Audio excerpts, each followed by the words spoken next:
The morning Rowan Mercer found the body, the sun hadn't yet burned the frost off the sage. He'd ridden out before dawn from Silver Ridge, his ranch, though calling it a ranch was like calling the ocean a pond. 30,000 acres of prime grazing land stretched across 3 valleys, watered by streams that never ran dry even in August. He owned freight contracts from here to the territorial capital, had his money in railways and timber, and his name on deeds for properties he'd never seen. At 42, Rowan Mercer was the kind of wealthy that didn't need to announce itself. People just knew. But wealth was a strange thing out here on the frontier. It bought comfort, sure. Protection, sometimes. Respect from men who measured worth in cattle and coin. But it didn't buy peace. Rowan had learned that the hard way. He was heading to Farrell's outpost, a squat trading post tucked against the foothills where the road split toward the mining camps. He'd commissioned a custom rifle 3 months back, a Winchester with silver inlay and his initials on the stock, the kind of thing a man bought when he had money to burn and nothing better to spend it on. Farrell was supposed to have it ready, along with winter supplies for the ranch, routine business, the kind of errand Rowan could have sent his foreman to handle, but he liked the ride, liked the silence. The outpost came into view just as the light turned gold. Single-story building, log construction, roof patched with tar paper. Corral out front, empty. No smoke from the chimney. Rowan frowned. Farrell always had a fire going this time of year. He tied his horse to the rail and stood there a moment, listening. Nothing, no movement inside, no sound except the wind scraping across the hills. The door was unlocked. That was the first wrong thing. Farrell locked up at night, always. Had ever since drifters stole half his inventory 2 winters back. Rowan pushed the door open. Farrell? The smell hit him immediately, copper and rot. His hand went to the revolver at his hip before his mind caught up to what he was seeing. The store had been torn apart. Shelves overturned, goods scattered across the floor. Sacks of grain split open, flour dusting everything like snow. And in the center of it all, face down in a pool of black blood, was Farrell himself. Rowan crossed the room slowly, boots crunching on broken glass. He didn't need to check for a pulse. Farrell's throat had been opened ear to ear, the cut so deep it looked like someone had tried to take his head off. His hands were frozen in claws, fingers broken.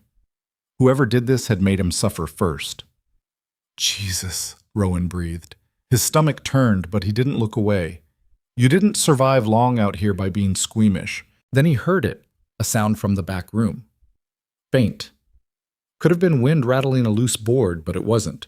It was breathing, labored and wet. Rowan's hand tightened on his gun. He stepped around Farrell's body, moving toward the door to the back storeroom. It was locked, but the wood around the latch was splintered, like someone had forced it shut from the outside. Anyone in there? The breathing stopped, then a voice, barely a whisper. Stay away. A woman's voice. Rowan holstered his gun and pulled his knife. 3 hard kicks, and the door gave way, hinges tearing free from wood gone soft with age. The storeroom was dark, just one high window letting in a sliver of light. The air was thick with the smell of blood and something else, burned flesh. It took Rowan's eyes a moment to adjust, and when they did, he almost wished they hadn't. She was slumped against the far wall, half hidden behind crates of ammunition. Young, maybe mid-20s, dressed in what used to be a riding outfit now torn to rags. Her face was swollen, one eye sealed shut, lips split and crusted with dried blood. But it was her shoulder that made Rowan's breath catch. Someone had branded her. The mark was still raw, blistered, and weeping, a circle with 2 crossed lines through it. Rowan recognized it immediately. Everyone in the territory did. The black hollow mark. Don't, she said again, trying to push herself upright and failing. Don't, they'll come back. Rowan crossed the room and knelt beside her. Up close he could see more damage. Her hands were rope-burned, wrists rubbed raw, bruises on her throat, boot prints on her ribs.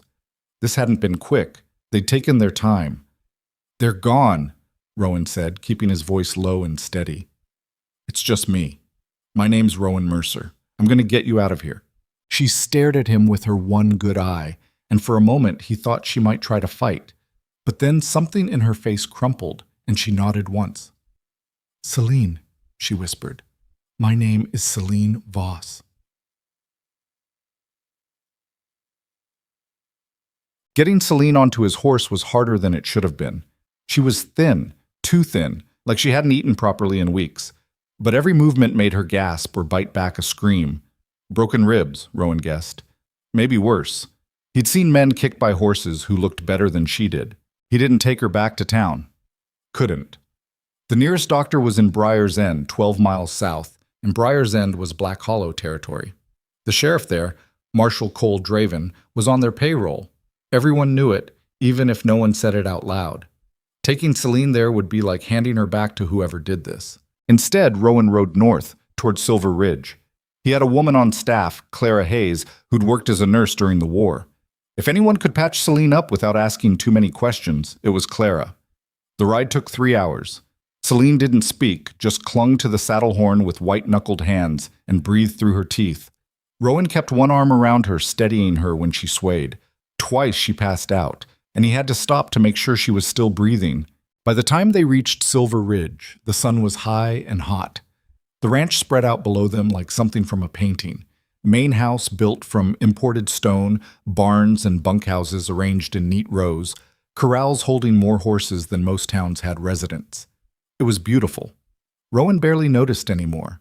He rode straight to the main house and shouted for Clara before he'd even dismounted. She came running from the kitchen, wiping her hands on her apron, and stopped dead when she saw what he was carrying. "Mother of mercy," Clara breathed. "What happened?" "Black Hollow," Rowan said. He slid down from the saddle and caught Seline as she started to fall. "Get the guest room ready. And Clara, no one else knows about this. Not the hands, not the foreman. No one." Clara's face hardened. She was 50-something, gray-haired and steel-spined, and she'd seen enough ugliness in her life that nothing much surprised her anymore. "Bring her inside." Bonk. Seline woke to clean sheets and the smell of carbolic soap. For a moment she didn't remember where she was. Then the pain hit, sharp and total, like someone had filled her veins with broken glass. And it all came rushing back. The outpost. Grady's hands on her throat. The brand burning into her skin while Silas watched and smiled. She tried to sit up and immediately regretted it. A woman's voice, calm and firm, said, "Don't." Seline froze. The woman was sitting in a chair beside the bed, lamplight throwing shadows across her lined face. She was holding a bowl of water and a cloth, and her eyes were the kind that had seen too much to be easily shocked. "You're safe," the woman said. "Name's Clara. You're at Silver Ridge Ranch. Mr. Mercer brought you here 2 days ago." 2 days. Seline's throat was dry as sand. "Where is he?" "Downstairs. He'll want to know you're awake." Clara set the bowl aside and leaned forward. "But first I need to check your wounds. That brand's infected. I've been cleaning it, but it needs watching." Seline looked down at her shoulder. Someone had bandaged it, neat and tight. The pain was still there, but duller now, like it had been pushed back behind a wall of laudanum. "The man who brought me here," Seline said slowly. "Rowan Mercer." "Who is he?" Clara's mouth twitched. "You really don't know?" "Should I?" "He's the richest man in 3 territories. Owns more land than some states. If you'd asked me a week ago whether Rowan Mercer would risk his neck pulling a Black Hollow victim out of a crime scene, I'd have said you were dreaming." She stood, smoothing her skirts. "But here we are, I'll fetch him." She left before Seline could ask anything else. Seline lay back against the pillows and stared at the ceiling. The room was fine, too fine. Wallpaper with little flowers, oil paintings on the walls, a rug that probably cost more than her father's farm. The kind of place where people like her didn't belong. Footsteps on the stairs. Then the door opened, and Rowan Mercer walked in. He looked different than she remembered. Cleaner, for one thing. Someone had clearly made him wash up after carrying her blood-soaked body across half the territory.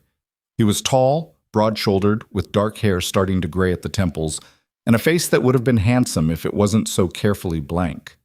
He wore a vest and shirt sleeves, no jacket, and his hands were scarred in the way that said he'd worked for his fortune before he got rich enough to hire people to work for him.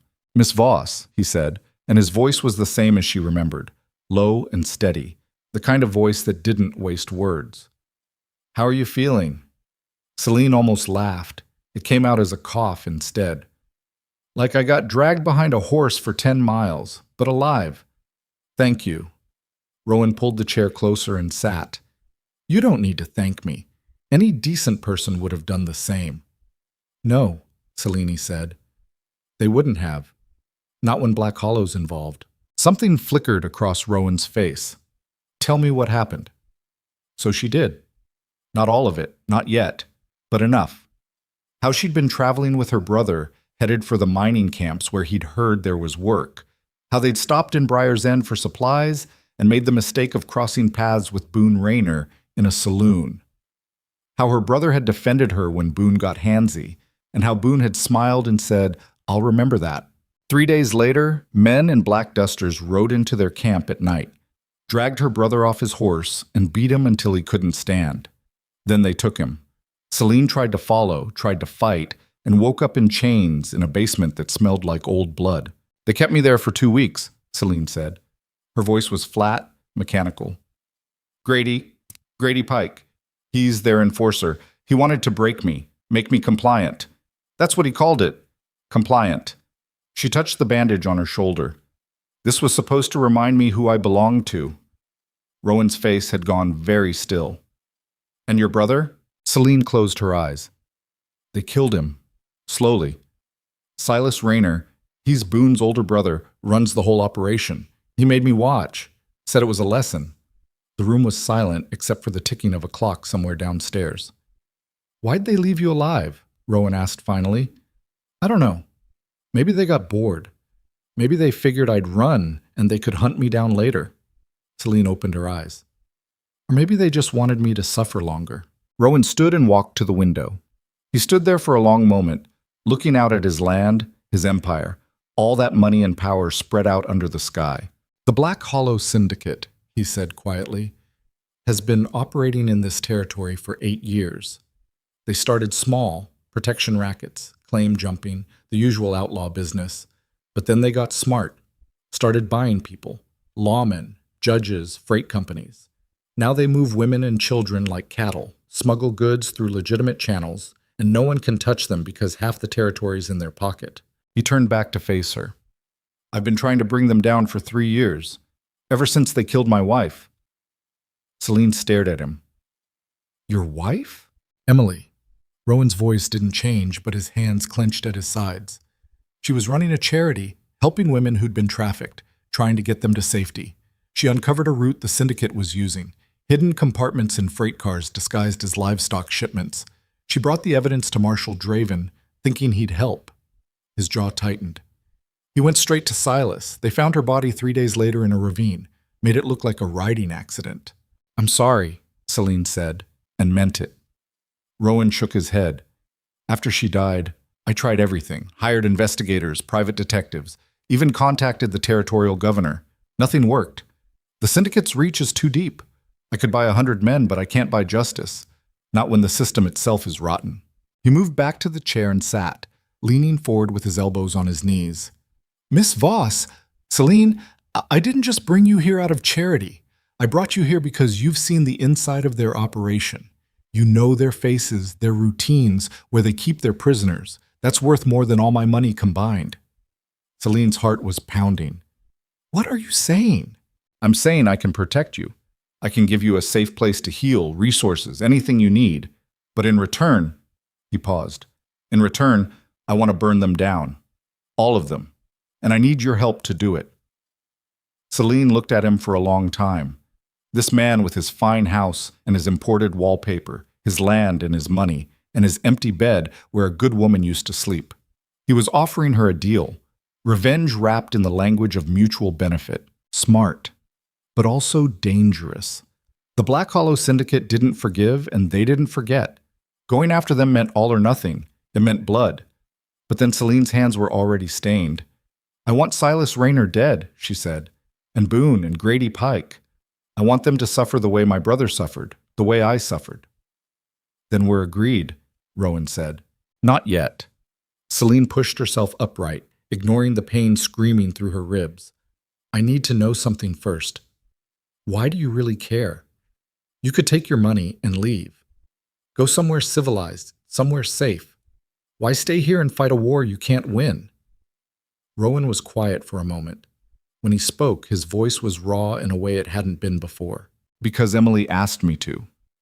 The night before she died, she came home and said, Rowan, if something happens to me, don't let them win.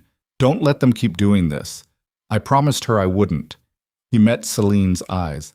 I've broken a lot of promises in my life, but not that one. Never that one. Seline nodded slowly. All right, then here's the deal. You give me everything I need, guns, supplies, information, a place to plan, and when the time comes, you don't get in my way. I'm not your employee. I'm not your weapon. I'm a partner. Equal stakes. Rowan stood and extended his hand. Equal stakes. Seline took it. His grip was firm, callous despite the wealth. The grip of a man who'd built something before he got rich enough to pay others to build for him. One more thing, Seline said. I'm going to kill them, not capture.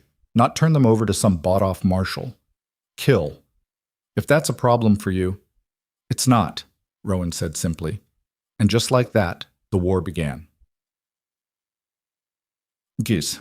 Over the next 2 weeks, Seline healed. Slowly, painfully, but she healed. Clara changed her bandages every day, cleaned the brand until the infection receded and scar tissue started to form. The mark would never go away. Seline knew that. She'd carry Silas Rayner's signature on her skin for the rest of her life. But that was fine. Let it be a reminder. Let it be fuel. Rowan gave her the guest room and told the ranch hands she was a distant cousin recovering from illness. No one questioned it. When you worked for Rowan Mercer, you learned not to ask questions. In the evenings, after Clara had gone home and the ranch settled into quiet, Rowan and Seline sat in his study and planned. The study was a strange room. One wall was lined with books, real books, leather-bound and expensive, the kind most people out here had never seen.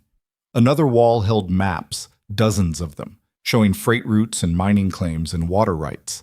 A third wall was bare except for a single photograph in a silver frame. A woman with dark hair and kind eyes, wearing a dress that probably cost more than Celine's family had earned in a year.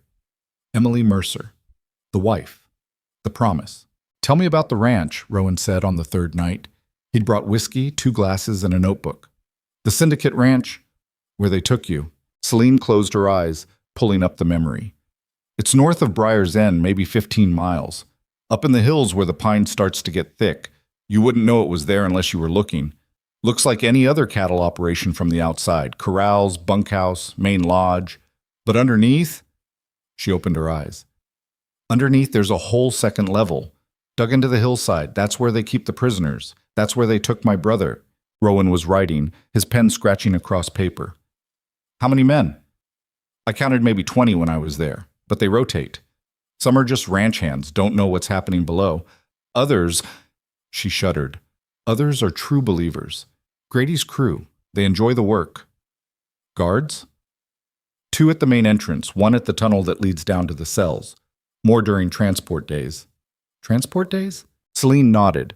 Every 2 weeks they move the prisoners. Load them into freight wagons disguised as supply runs, take them to the train depot in Coldwater Junction. From there, they're shipped east. I don't know where exactly. Silas never said. Rowan's pen stopped moving. Coldwater Junction, that's part of your freight network, Seline finished. I know. I heard them talking. They use your wagons, your contracts. You're the cover without even knowing it. Rowan's face went white, then red. For a moment, Seline thought he might throw the glass in his hand. Instead, he set it down very carefully and stood. How long has this been happening? I don't know, since before I got there. Rowan walked to the window. Outside, stars were coming out over the valley, beautiful and cold and infinite. I've been funding them, he said quietly, all this time. Every freight contract I sign, every wagon that rolls out with my name on it, I've been helping them. He turned. Did Emily know? I don't know, Seline said honestly. Maybe. If she was investigating them, she might have figured it out. Rowan's hands were shaking. Seline had never seen a man look so furious and so broken at the same time. We end this, he said. Whatever it takes. I don't care if I lose every contract, every dollar. We end this. Good, Seline said, because I'm not stopping until they're all dead. 3 days later, a man arrived at Silver Ridge. His name was Marcus Webb, and he was a scarred, one-eyed blacksmith who'd lost his daughter to the Syndicate 2 years ago. Rowan had tracked him down through old contacts, promising nothing except a chance at revenge. Marcus took one look at Celine's brand and said, When do we start? 2 days after that, A woman named Iris Chandler showed up. She was 40-something, lean as a rail, with hands that were missing 2 fingers and eyes that never quite stopped moving. She'd been an explosives expert for the Union Army during the war, before her husband got caught stealing syndicate opium and they crucified him on his own barn door. She'd been running ever since. "Heard you're looking to blow something up," she said to Rowan. "Several things," Rowan replied. Iris grinned. It wasn't a nice grin. "Then I'm in." After that, they came in 1s and 2s, a drifter named Cole who'd watched the syndicate burn his farm for being on land they wanted. A former ranch hand named Beatriz, who'd been sold to Silas Rayner at 15 and escaped at 19 with knife scars and a hatred that could melt iron. A Paiute tracker named Tall Grass, who refused to explain why he wanted the syndicate dead, but whose skill with a rifle spoke for itself. They weren't soldiers, they weren't heroes, they were survivors. The discarded and the forgotten, people who'd been chewed up by the syndicate machine and spat out to die. But they hadn't died, and now they wanted blood. Rowan gave them what they needed: weapons from his armory, horses from his stables, a bunkhouse far from the main ranch where they could plan without being seen, money, not much, but enough, food, shelter, purpose. "You're building an army," Clara said one morning, watching through the kitchen window as Marcus and Cole practiced with rifles in the south pasture. "I'm building a reckoning," Rowan replied. Clara handed him coffee, strong and black. "You know this could destroy you. Everything you've built. If people find out you're harboring fugitives, funding an attack on a—" She paused. "Well, on what most folks think is a legitimate business. Let them think what they want." Rowan sipped his coffee. "I'm done playing by rules written by cowards and criminals." Clara nodded. She didn't smile, but something in her face softened. Emily would be proud. Rowan didn't answer. He just watched his unlikely army train and thought about promises kept and blood owed. Trazek. 6 weeks after Rowan found her dying in Farrell's outpost, Seline stood in front of the mirror in the guest room and barely recognized herself. The swelling was gone. The bruises had faded to yellow and green. The brand on her shoulder had healed into a raised scar, the lines sharp and permanent. Clara had tried to tell her it would fade with time, but Seline knew better. Some marks didn't fade. She was stronger now, too. The first week she could barely walk without help. By the 4th week she was riding again. By the 6th, she could shoot better than half the men in Rowan's makeshift army. Revenge, it turned out, was excellent physical therapy. There was a knock on the door. "Come in," Seline called. Rowan entered, carrying something wrapped in oilcloth. "Thought you might want this." He set it on the bed and unwrapped it. Inside was a gun belt and a revolver. Not fancy, but well-maintained, the kind of weapon you could trust. And beneath that, a coat. Brown leather, worn at the elbows, with inside pockets and buttons made from bone. Celine's breath caught. "Where did you get this?" "Found it at Farrell's outpost when I went back to bury him. It was in the back room with you. I'm guessing it's your brother's." Seline picked up the coat with shaking hands. It still smelled like him. Tobacco and wood smoke and the cheap soap he used. She pressed it to her face, and for a moment she was back in their camp, watching him laugh at some stupid joke, his hands gesturing wildly as he talked about the life they were going to build. "Thank you," she whispered. Rowan nodded. "We're meeting tonight. Final planning session. If you're ready." "I'm ready," Seline said. She put on the coat. It fit perfectly, like armor. "Let's end this." The bunkhouse was crowded that night, 11 people total, including Rowan and Seline. Not an army. Barely a militia. But it would have to be enough. Rowan had spread maps across the table, hand-drawn, annotated, showing every detail Seline could remember about the syndicate ranch, the main lodge, the bunkhouses, the corrals, and beneath it all, the tunnels. "The next transport is in 4 days," Rowan said. "They'll move the prisoners from the ranch to Coldwater Junction. That's when they're most vulnerable, when the goods are in transit, when their attention is split." "We hit the train," Iris said. She was leaning against the wall, arms crossed. "Stop it before it leaves the territory." "We hit the ranch," Marcus countered. "Kill the head, the body dies." "We do both," Seline said. Everyone turned to look at her. She stepped forward, pointing to the map. "Iris is right. The train is where the prisoners are. If we let that train leave, those people are gone forever. But Marcus is also right. If we don't take out Silas and the leadership, they'll just rebuild. So we split up. Half our people hit the train, the other half hit the ranch. That spreads us thin, Cole said. We're already thin, Seline replied. But we're also unexpected. They think they're untouchable. That's our advantage. Rowan studied the map. It could work, but someone needs to get inside the ranch beforehand, sabotage their defenses, unlock the tunnels from the inside. I'll do it, Seline said. No, Rowan said immediately. They'll recognize you. Exactly. They'll recognize me, which means they won't shoot on sight. They'll want to recapture me, bring me back to Silas. That gives me time to get inside. It's suicide, Beatrice said flatly. Maybe, Seline agreed. But I know that place better than any of you. I know which guards are lazy, which doors stick where the ammunition is stored. If anyone can get in and out, it's me. Rowan's jaw was tight. If you get caught, then you finish it without me. Seline met his eyes. This is war, Rowan. People die in wars, but I didn't survive what I survived just to hide while someone else pulls the trigger. I'm going in. The room was silent. Then Marcus said, She's right. We need someone on the inside. I don't like it, Iris muttered, but she didn't argue. Rowan looked like he wanted to argue. Seline could see it in his face, the same expression he probably wore when Emily told him she was going to the marshal, the same helpless fury of watching someone you care about walk into danger. But in the end, he nodded. All right, you go in, but you don't go alone. I'll be in the hills with tall grass. The moment things go sideways, we cover your retreat. Deal, Seline said. They spent the next 3 hours hammering out details. Who would take the train? Who would hit the ranch? What signals to use? Where to regroup if everything went to hell? By the time they finished, it was past midnight. People drifted off to sleep, exhausted and wired.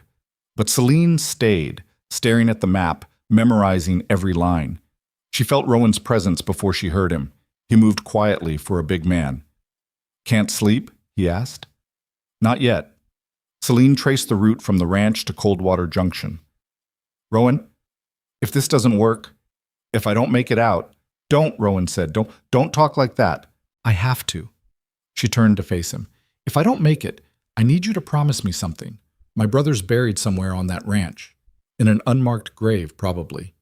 If you get the chance, I'll find him, Rowan said, and I'll bury him properly. I promise. Seline nodded. Her throat was tight. Thank you. They stood there in the lamplight, two people bound by grief and fury, and a promise to burn the world down if that's what justice required. Why are you doing this? Seline asked suddenly. Really, Emily's gone. You could take your money and leave.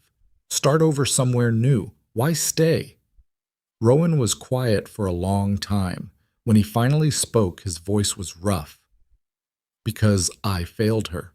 I had all this money, all this power, and I couldn't save her, couldn't protect her. The only thing I can do now is make sure her death meant something. That's all that's left. It's not all, Seline said. You saved me. That counts. Rowan shook his head. I didn't save you. You saved yourself. I just gave you a place to stand. Then stand with me, Seline said, and let's finish this together. Rowan held out his hand. Seline took it, and in that moment, the deal was sealed. Not with contracts or lawyers or money-changing hands, but with something older and truer. Blood for blood. Fire for fire. The reckoning was coming. The morning of the third day before the transport, Rowan rode into Briar's End alone. It was a calculated risk, the kind that made Clara nearly throw a frying pan at him when he announced his plans at breakfast. But Rowan had connections in town, legitimate ones, business associates who owed him favors and didn't ask inconvenient questions. If the syndicate was moving prisoners in 4 days, there'd be chatter. Freight manifests to review, wagons being loaded. Someone would know something. Briar's End sprawled along both sides of a muddy main street, buildings propped up more by habit than structural integrity. It was the kind of town that had sprung up around a silver strike 15 years back, boomed for 3 years, then settled into a slow decline when the easy ore ran out. What remained was a population of people too stubborn or too poor to leave, and enough saloons to keep them drunk enough not to care. The marshal's office sat at the north end of town, A squat brick building with bars on the windows and a flagpole out front that hadn't flown a flag in years. Rowan didn't go near it. Marshal Cole Draven was Black Hollow through and through, and walking into that office would be like announcing his intentions with a brass band. Instead, Rowan headed for the land office, a narrow building squeezed between a barbershop and a boarding house. Inside, a clerk named Wendell Gast sat behind a desk piled high with ledgers and survey maps. Wendell was 60, nearsighted, and had worked for the Territorial Land Office for 35 years. He also owed Rowan money from a bad investment in a timber contract that Rowan had graciously forgiven. Wendell looked up when the door opened, squinting through thick spectacles. Recognition dawned, followed immediately by nervousness. "Mr. Mercer," Wendell said, standing so quickly he knocked a stack of papers onto the floor. "I wasn't expecting, that is, I didn't know you were coming to town." "Relax, Wendell." Rowan closed the door behind him. "I'm not here to collect. I need information." Wendell's shoulders sagged with relief. "Of course. Anything. What do you need?" "Freight manifests, specifically wagons moving through Coldwater Junction in the next week. I want to know who's shipping, what they're carrying, and where it's going." Wendell's face went pale. "Mr. Mercer, those records are supposed to be confidential." "Wendell?" Rowan's voice didn't rise, but something in it made the clerk flinch. "I'm not asking for state secrets. I'm asking about shipping records for a junction that runs on my contracts and my money. Now, you can help me, or I can ride to the territorial capital and file a formal inquiry, which will take weeks and involve a lot of very public questions about how business is conducted in Briar's End." He paused.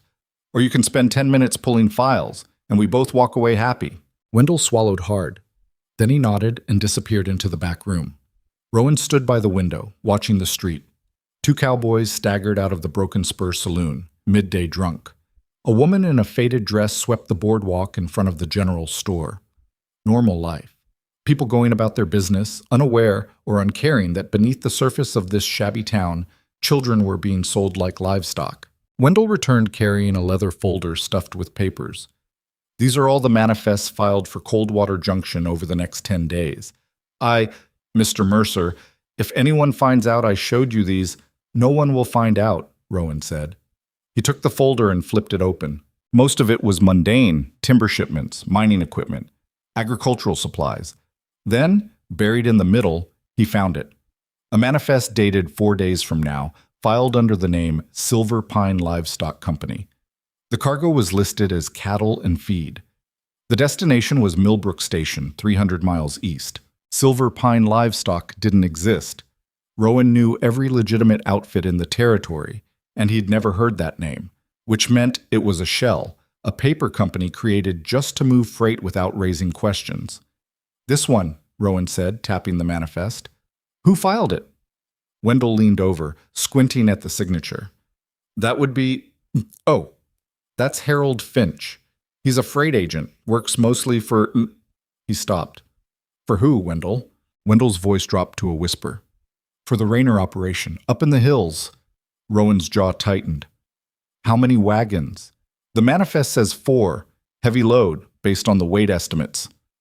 4 wagons. Enough to hold 20, maybe 30 people if they were packed tight. Seline had said the syndicate moved prisoners every 2 weeks. This had to be it. "Thank you, Wendell." Rowan closed the folder and handed it back. "You've been very helpful. Mr. Mercer." Wendell's hands were shaking. "Please be careful. The Rainer brothers, they're not people you cross. I've seen what happens to folks who get in their way." "So have I," Rowan said. He turned to leave, then paused at the door. "Wendell, if anyone asks, I was never here. Understood?" Wendell nodded miserably. "Never here." Rowan stepped back onto the street and nearly walked straight into Marshal Cole Draven. The marshal was a big man, running to fat now in his 50s, with a handlebar mustache and a badge that caught the sunlight. He wore 2 guns, both well-maintained, and his eyes were the flat, empty eyes of a man who'd stopped caring about right and wrong a long time ago. "Rowan Mercer," Draven said, his voice thick with false warmth. "Long way from Silver Ridge. What brings you to our little town?" "Business," Rowan said evenly. "Reviewing some freight contracts." "Freight contracts." Draven's smile didn't reach his eyes. "Funny. I heard your contracts have been having some trouble lately. Missing shipments, damaged goods. Real shame. I manage, Rowan said. Draven stepped closer, close enough that Rowan could smell the whiskey on his breath. You know, Rowan, you're a smart man. Successful. It'd be a shame if something happened to disrupt all that success. Accidents happen out here on the frontier, even to rich men. Rowan held Draven's gaze. Is that a threat, Marshal? That's advice, Draven said, from someone who knows how things work around here. You stick to your ranch, your cattle, your money. Leave the law enforcement to me.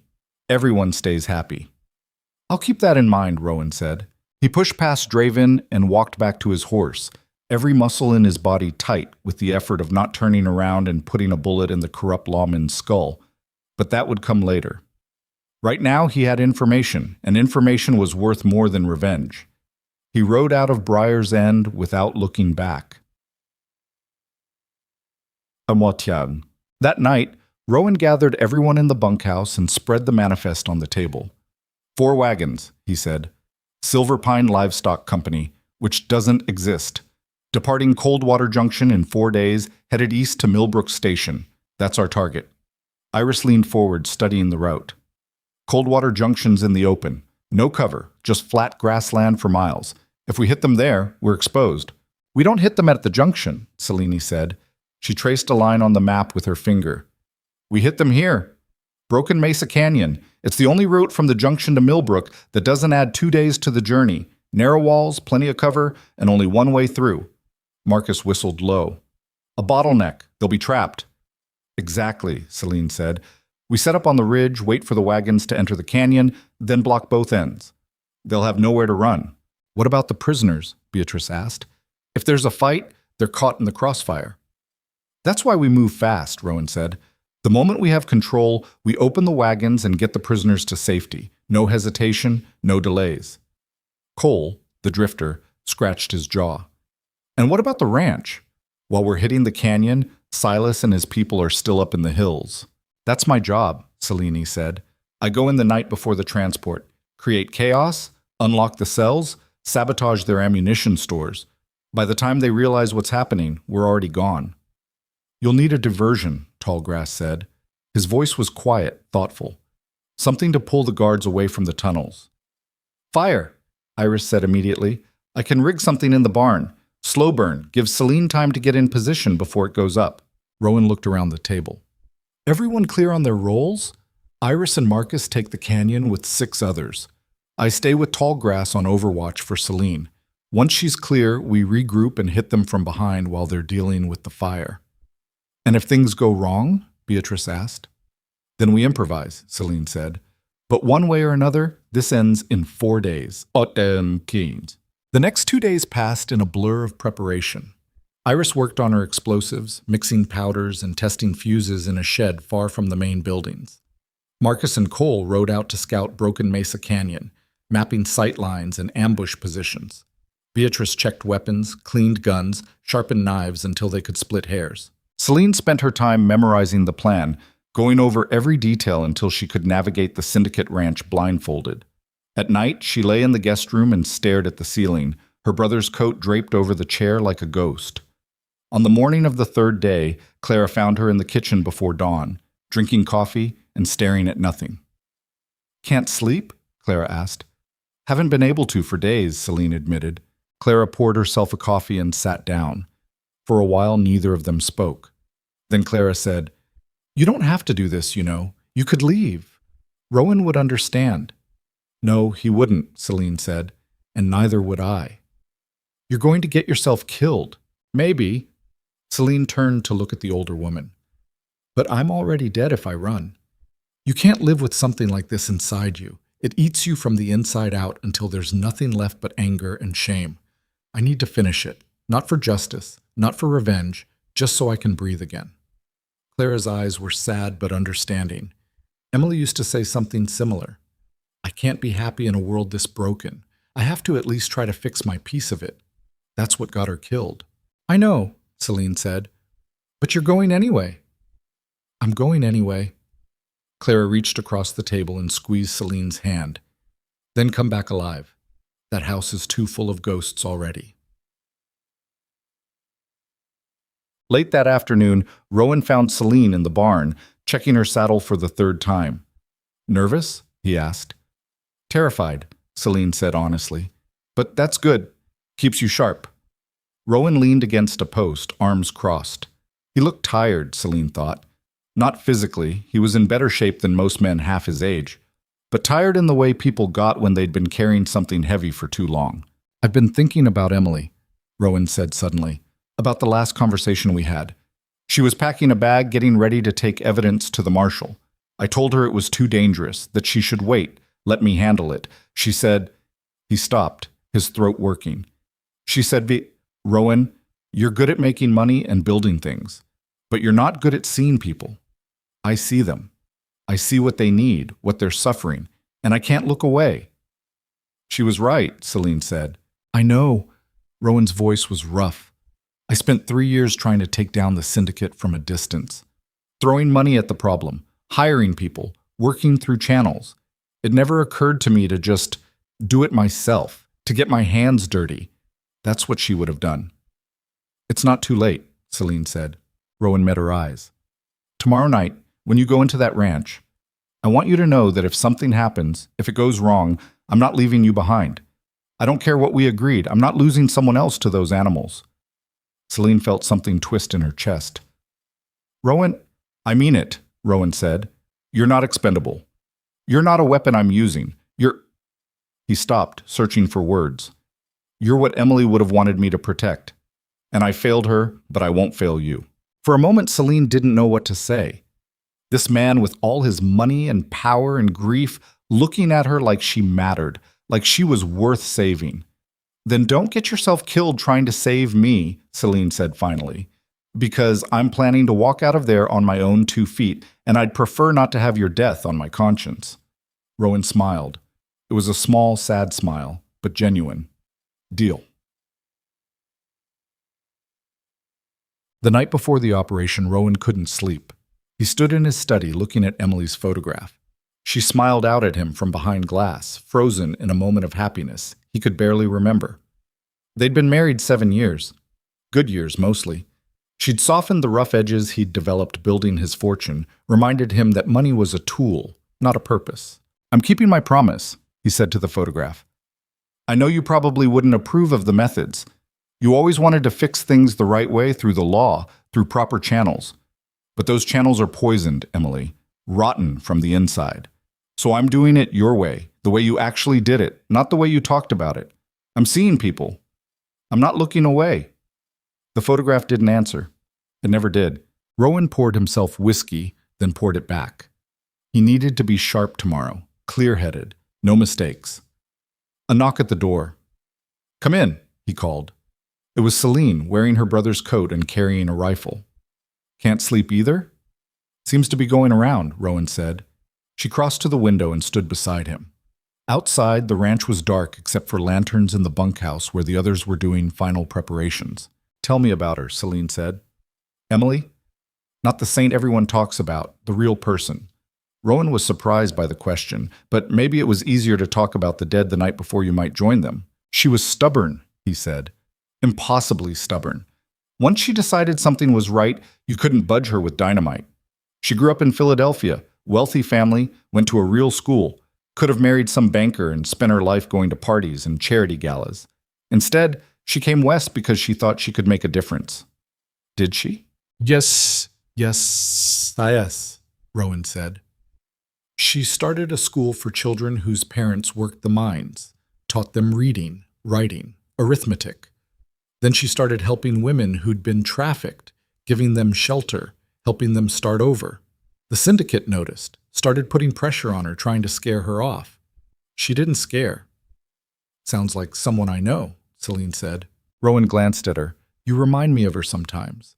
Not in looks, but he gestured vaguely, in the way you don't back down, the way you look at monsters and decide to fight them anyway. I'm not noble like she was, Seline said. I'm just angry. So was she, Rowan said. People think anger is a sin, but sometimes it's the only sane response to an insane world. Emily was furious. She just hid it better than most. They stood in silence for a while. Then Seline said, Rowan, If I don't make it out tomorrow, you will. But if I don't, Seline continued, I want you to know that this, she gestured around the study, the ranch beyond. This mattered. Having somewhere safe to heal, people who believed me, resources to fight back. Most people who survive what I survived never get that. They just disappear, forgotten. You gave me a chance to matter, to make their deaths mean something. So thank you. Rowan's throat was tight. You would have found a way regardless. People like you always do. Maybe, Seline said, but it would have been lonelier. She left before Rowan could respond, her footsteps fading down the hallway. Rowan turned back to Emily's photograph. She's going to get herself killed, he said quietly, just like you did. And I'm going to try to stop it, just like I did with you. The photograph smiled its unchanging smile. I know, Rowan said. I know I can't save everyone, but maybe I can save this one. Dawn broke cold and clear. Seline was already awake, dressed in dark clothes with her brother's coat over everything. She checked her guns twice, then a third time for good measure. Knife in her boot, extra ammunition in her pockets, a small tin of matches in case she needed them. The others gathered in the yard as the sun climbed. They looked nervous, which was good. Only fools went into battle confident. Rowan addressed them from the porch. You all know the plan. Iris, Marcus, Cole, Beatrice, you leave in 1 hour for Broken Mesa Canyon. Set up positions, wait for the wagons. Don't engage until they're fully in the trap. Tallgrass and I will shadow Seline, provide overwatch. Once the ranch is in chaos, we hit them from the outside while they're distracted. And if the transport doesn't come through, Marcus asked, then we regroup and try something else, Rowan said. But according to every source I have, those wagons are leaving Coldwater Junction tomorrow at dawn. They'll reach the canyon by midday. What if there are more guards than expected? Beatrice asked. Then you improvise, Seline said, stepping forward. Look, I'm not going to lie to you. This is dangerous. People might die. But those wagons are full of prisoners, children, women, people who didn't ask for this. If we don't stop them now, they disappear forever. So whatever happens, we see this through. Nods around the circle. Grim faces, but determined. Iris raised a flask. To burning it down. To burning it down, the others echoed. They drank, passed the flask, then dispersed to prepare. Seline watched them go, these scarred survivors who'd agreed to risk everything for strangers. It was crazy, it was probably suicidal, but it was also the most human thing she'd ever been part of. Clara appeared at her elbow, holding a wrapped bundle. Food for the road, and this. She handed Seline a small derringer. 2 shots. Hide it somewhere they won't think to look. Seline tucked the derringer into her boot, opposite the knife. Thank you, Clara, for everything. Clara's eyes were wet. Come back alive, girl. I'm too old to lose any more people I care about. I'll try, Seline said. She mounted her horse. Rowan was already in the saddle, with Tallgrass beside him on a paint mare. They rode out together, the 3 of them, heading north toward the hills where the Syndicate ranch waited. Gak. The ride took most of the day. They moved carefully, avoiding main roads and staying to the tree line where possible. By late afternoon, they reached the ridge overlooking the ranch. It looked exactly as Seline remembered. Main lodge made of timber and stone, smoke rising from the chimney, corrals holding horses, bunkhouse for the hands, barn, everything normal, unremarkable. You'd never know that beneath the surface, in tunnels carved into the hillside, people were locked in cages. How many guards? Tallgrass asked, his voice barely a whisper. Seline counted. 2 at the main gate, 1 by the barn. I see movement in the lodge windows, probably Silas or Boone. Can't tell how many are inside. The tunnel entrance? Rowan asked. Around back, hidden behind the storage shed. There should be 1 guard, maybe 2. They watched for another hour as the sun sank toward the horizon. Men moved in and out of the buildings, going about their evening routines. Lanterns were lit. Smoke from the cookhouse drifted across the yard. I need to move before dark, Seline said. Once they're settled in for dinner, attention gets sloppy. Rowan handed her a pocket watch. Iris will set the barn fire at midnight. That gives you 6 hours to get in, unlock the cells, and get to the rally point. We'll be watching. If you're not out by 1 in the morning, we come in after you. Don't, Seline said. If I'm not out, I'm dead or captured. Either way, you finish the mission. Hit the canyon, stop the transport. That's what matters. Seline, promise me, Rowan. Rowan's face was anguished, but finally he nodded. I promise. Seline checked her guns one last time, then started down the ridge on foot. Behind her, Rowan and Tallgrass faded into the trees, ghosts with rifles. The descent was steep and treacherous in the failing light. Seline moved slowly, testing each step, careful not to dislodge rocks that would clatter and give her away. By the time she reached the tree line behind the ranch, full dark had fallen. She crouched behind a deadfall and watched. The guard at the tunnel entrance was smoking, his rifle propped against the shed. Young, maybe early 20s. Seline didn't recognize him, which meant he was new. That was good. New guards were less alert. She waited until he turned away to flick his cigarette into the dirt. Then she moved. 3 quick steps, silent as breath. Her knife came out smoothly. She grabbed him from behind, one hand over his mouth, the blade finding the soft space between his ribs. He struggled for a moment, then went limp. Seline lowered him to the ground, her heart hammering. First blood. It never got easier, no matter how justified. She dragged the body behind the shed and took his keys. Then she approached the tunnel entrance, a heavy wooden door set into the hillside and secured with a padlock. The key fit. The lock opened with a soft click. Seline pulled the door open and stepped into darkness. The tunnel smelled like damp earth and fear. Seline lit a small candle from her pocket, just enough light to see by. The passage sloped downward, walls shored up with timber beams. Her footsteps echoed softly. After 50 feet, the tunnel opened into a larger space. Seline's candlelight revealed what she'd been expecting and dreading: cells. 6 of them, iron bars set into stone, each one holding people. They looked up as she approached, faces gaunt and hollow. A woman holding a child. 2 teenage boys. An older man with a bandaged leg. Others in the shadows, too scared or too broken to move. "I'm here to get you out," Seline whispered. "But I need you to stay quiet. Can you do that?" The woman with the child nodded. The others followed suit. Seline tried the guard's keys on the first cell. The lock was stiff, rusted. She had to put her weight into it before it finally turned. The door swung open with a groan that sounded like a scream in the enclosed space. "Go," Seline hissed. "Up the tunnel, into the trees, follow the ridge north. There are people waiting to help you." The woman clutched her child and ran. The others followed, moving like ghosts. Seline moved to the second cell. This one opened easier. 4 more prisoners fled into the night. She was working on the 3rd lock when she heard footsteps above. Heavy boots on wooden planks. Voices. "Check the tunnel. Thought I heard something."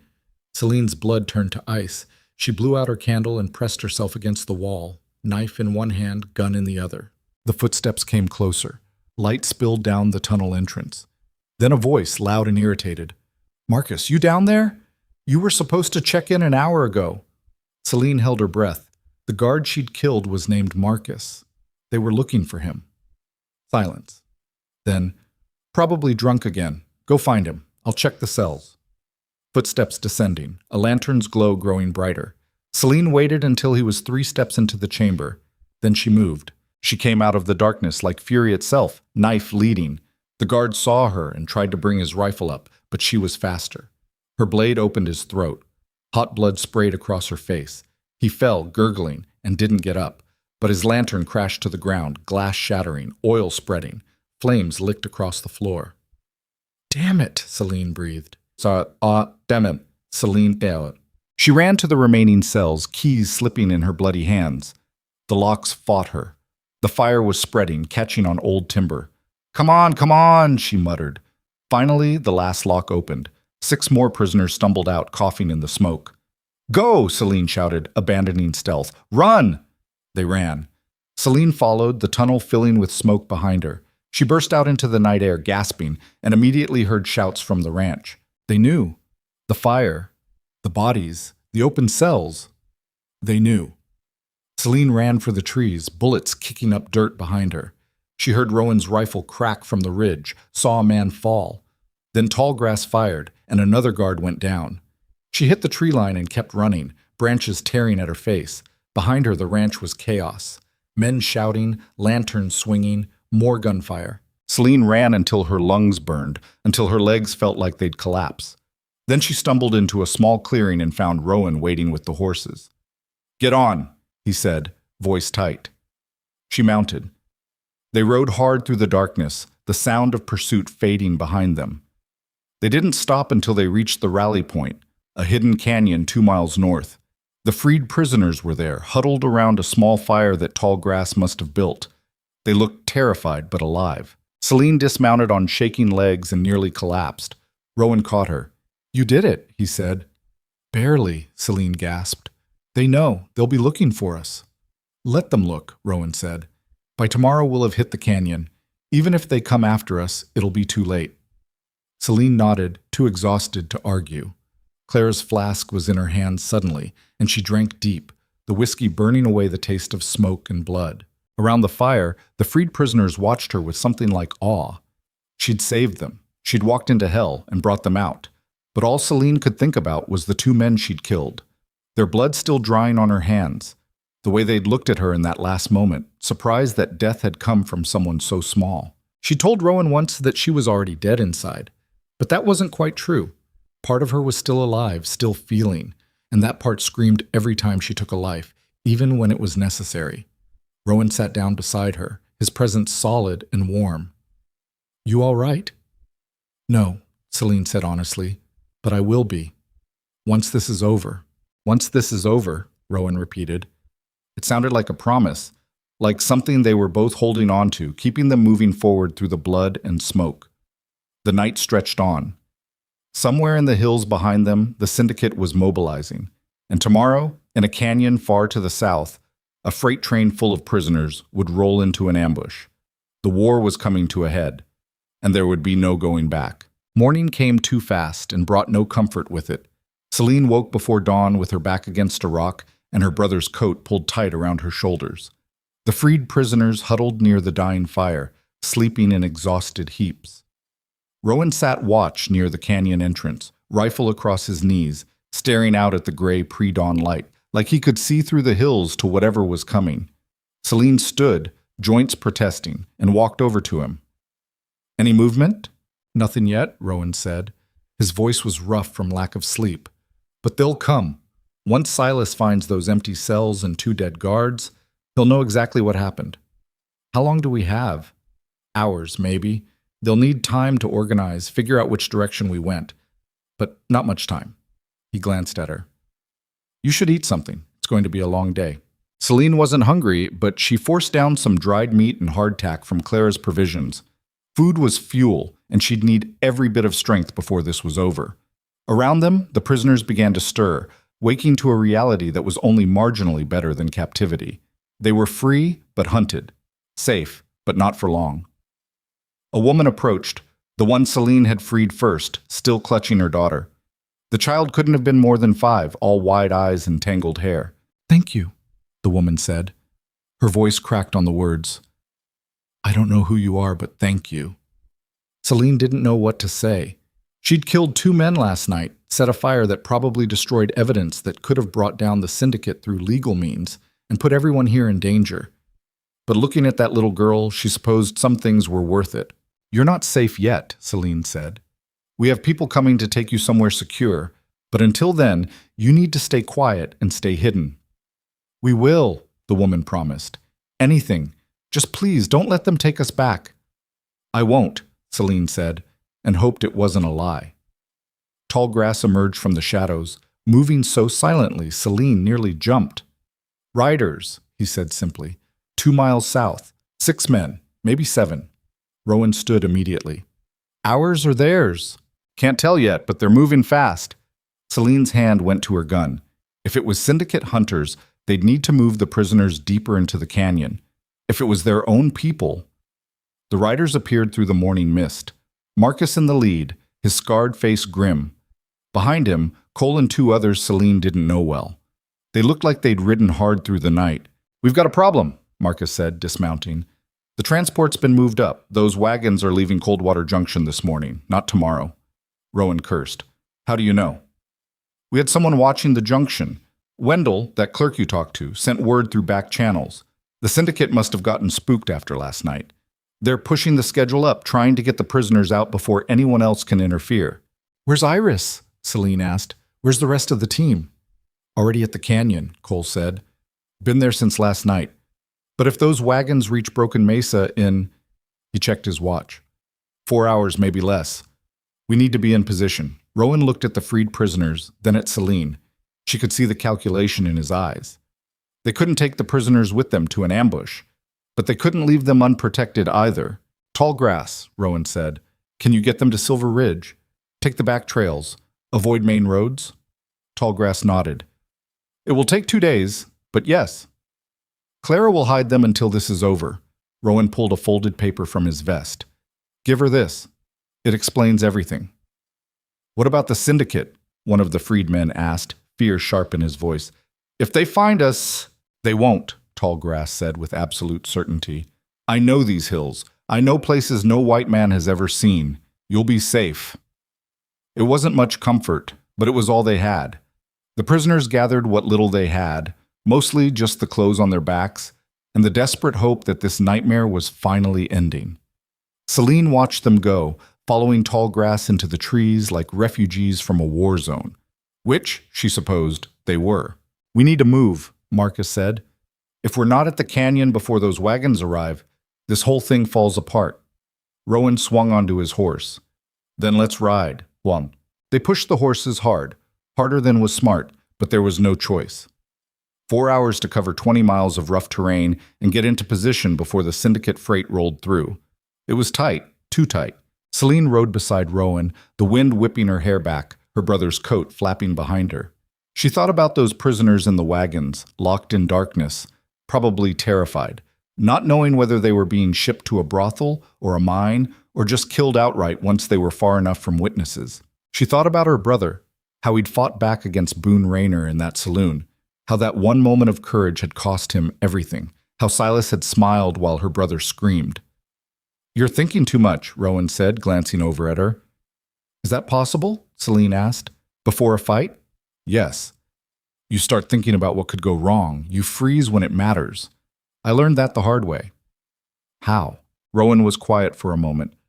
"About a year after Emily died, I tracked down one of the men who'd been there when they killed her. Took me months to find him. He was hiding in a mining camp up north, going by a different name. I walked into his tent with a gun, ready to put a bullet in his skull."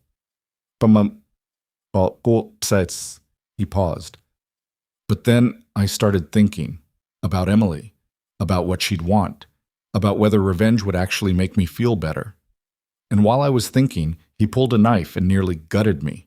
Only reason I'm alive is his hand slipped on the handle." "What happened to him?" "I shot him," Rowan said simply. "Not because I wanted to, because I had to. And I learned that when it comes down to it, thinking is what gets you killed. You act or you die." Seline nodded. It was harsh advice, but honest. And she'd learned the same lesson in that basement when Grady had come at her with that brand. You didn't think. You fought or you broke. The canyon came into view just before noon. Broken Mesa was aptly named, a long crack in the earth where some ancient geological violence had split the land in two. The walls rose 50 feet on either side, rust-red stone streaked with black. The floor was maybe 30 feet wide, just enough for wagons to pass through single file. It was a natural kill box, and Iris had positioned their people perfectly. Marcus led them up the north rim where Iris was waiting. She had dirt on her face and gunpowder under her fingernails, and her eyes glittered with something that might have been excitement or madness or both. "About time," Iris said. "I've got charges set at both ends of the canyon. Once the wagons are inside, I blow the exits. They'll be trapped." "What about the prisoners?" Seline asked. "We've got shooters on both rims." Iris pointed to positions along the canyon walls, where Seline could now see people hidden behind rocks. "First priority is taking out the guards and drivers. Once they're down, we get those wagons open." "How many guards are we expecting?" Rowan asked. Wendell's contact said 8 to 10, 4 wagons, so probably 2 guards per wagon plus drivers. Maybe a couple riders for security. Cole spat into the dust. "We're outnumbered." "We have the high ground," Marcus said, and surprised that counts for more than numbers. Seline walked to the edge and looked down into the canyon. It was quiet now, just wind and the occasional cry of a hawk. In a few hours, this place would be chaos. Blood on the rocks, screaming, fire. You ready for this? Beatrice appeared at her elbow. The woman had her rifle already loaded, 2 knives visible on her belt. She looked calm, which was more unnerving than if she'd looked scared. No, Seline said, but I'm doing it anyway. Beatrice smiled just a little. Good answer. People who say they're ready are usually lying to themselves. They took their positions along the rim. Seline crouched behind a boulder with a clear sight line down the canyon. Rowan was 20 feet to her right, Marcus beyond him. On the opposite rim, she could see Cole and 2 others nearly invisible against the rocks. And then they waited. Waiting before a fight was its own special kind of torture. Minutes stretched like hours. Every sound became significant. Was that hoofbeats or just wind? Was that dust rising in the distance or heat shimmer? Celine's hands started to sweat. She wiped them on her coat, checked her gun for the dozenth time, and tried not to think about all the ways this could go wrong. There, Rowan said softly. Seline looked where he was pointing. At first she saw nothing. Then, movement. A line of wagons emerging from the shimmer of heat on the eastern approach. 1, 2, 3, 4. Canvas covered, pulled by mules. Men on horseback flanking them. The syndicate freight train. Positions, Iris hissed from somewhere down the line. Seline sighted down her rifle. The wagons were moving slowly, wheels crunching over the rocky ground. She counted guards. 9 visible. Could be more inside the wagons or hidden in the canvas folds. The lead wagon entered the canyon, then the second, third, fourth. Iris waited until all 4 were inside the natural walls boxed in by stone. Then she raised her hand and brought it down. The world exploded. Charges at both ends of the canyon detonated simultaneously, bringing down tons of rock and debris. The sound was massive, overwhelming, echoing off the canyon walls like thunder. The mules panicked, braying and trying to bolt, but there was nowhere to go. The wagons were trapped. Now! Marcus roared. Gunfire erupted from both rims. Seline aimed at a guard trying to control his spooked horse and pulled the trigger. The man jerked and fell. She worked the bolt, acquired another target, fired again. Around her, the others were doing the same, methodical and brutal. The syndicate guards tried to return fire, but they were caught in the worst possible position, trapped at the bottom of a canyon with shooters above them on both sides. It wasn't a fight, it was an execution. One of the drivers made a run for it, abandoning his wagon and sprinting for the blocked exit. Cole's rifle cracked and the man went down hard, tumbling face first into the rocks. A guard managed to get behind one of the wagons, using it for cover. He was firing upward, bullets sparking off stone near Celine's head. She ducked, relocated, came up 20 feet away, and put 2 rounds through the canvas. The firing stopped. The whole thing lasted maybe 3 minutes. When the echoes of the last gunshot faded, 9 men lay dead or dying on the canyon floor. The mules were still panicking, tangled in their traces. Smoke drifted across the scene like fog. "Clear!" Iris shouted from the south rim. "Clear!" Marcus echoed. Seline stood on shaking legs and started down the slope. Others were descending as well, weapons ready in case anyone was playing dead. But the syndicate guards were thoroughly dead. No one faked that much blood. She reached the first wagon and pulled back the canvas. Inside, she found what she'd been expecting and dreading: cages. Makeshift cells built into the wagon beds, crammed with people. Women, mostly. A few teenage boys. They stared at her with hollow eyes, too scared or too broken to make a sound. "It's okay," Seline said, her voice rough. "We're getting you out." She climbed into the wagon and started working on the locks. They were cheap padlocks, easy to shoot off. The first one shattered with a single bullet. The cage door swung open. The prisoners didn't move. "Come on," Seline urged. "You're free. We're not with the syndicate. We're here to help." Finally, one woman, older, gray-haired, stood and stumbled out of the cage. "Free?" she whispered, like she didn't know the word. "Free," Seline confirmed. Behind her, the others were opening the remaining wagons. Beatrice was helping people down, speaking softly in Spanish to a group of terrified women. Marcus had kicked open the last wagon and was staring at what he found inside with an expression of pure rage. "Children," he said, his voice shaking. "They've got children in here. Can't be more than 10 years old." Celine's stomach turned. She'd known the syndicate trafficked children, Everyone knew, but seeing it was different. 3 kids huddled in a cage barely big enough for one adult, filthy and wide-eyed with fear. Rowan appeared beside her, his face white with fury. "Get them out, all of them, and someone find water, food, anything." The rescued prisoners numbered 23 in total. They looked like they'd been through hell, which they had, but they were alive. And as the shock wore off and they realized they weren't being transferred to a worse fate, something like hope started to appear in their faces. Eris was already working on clearing the rockfall from the eastern exit. "We need to move," she said. "Whoever hired these guards will expect them to check in. When they don't, more will come." "How long do we have?" Rowan asked. "Hours at best. Maybe less." Seline looked at the 23 freed prisoners, at the 9 dead guards, at the evidence scattered across the canyon floor. Manifests in the wagons, shipping documents, names and destinations written in neat, bureaucratic hand. "We take the documents," she said. "Everything. Manifests, ledgers, anything with names or routes. This is proof. Real proof. The kind even a bought-off judge can't ignore." "And the prisoners?" Cole asked. "We split up," Rowan said. "Marcus, Beatrice, you take them north to Silver Ridge. Tallgrass should have the others there by now. Clara will hide everyone until this is over." "What about the rest of us?" Iris asked. Rowan looked at Seline.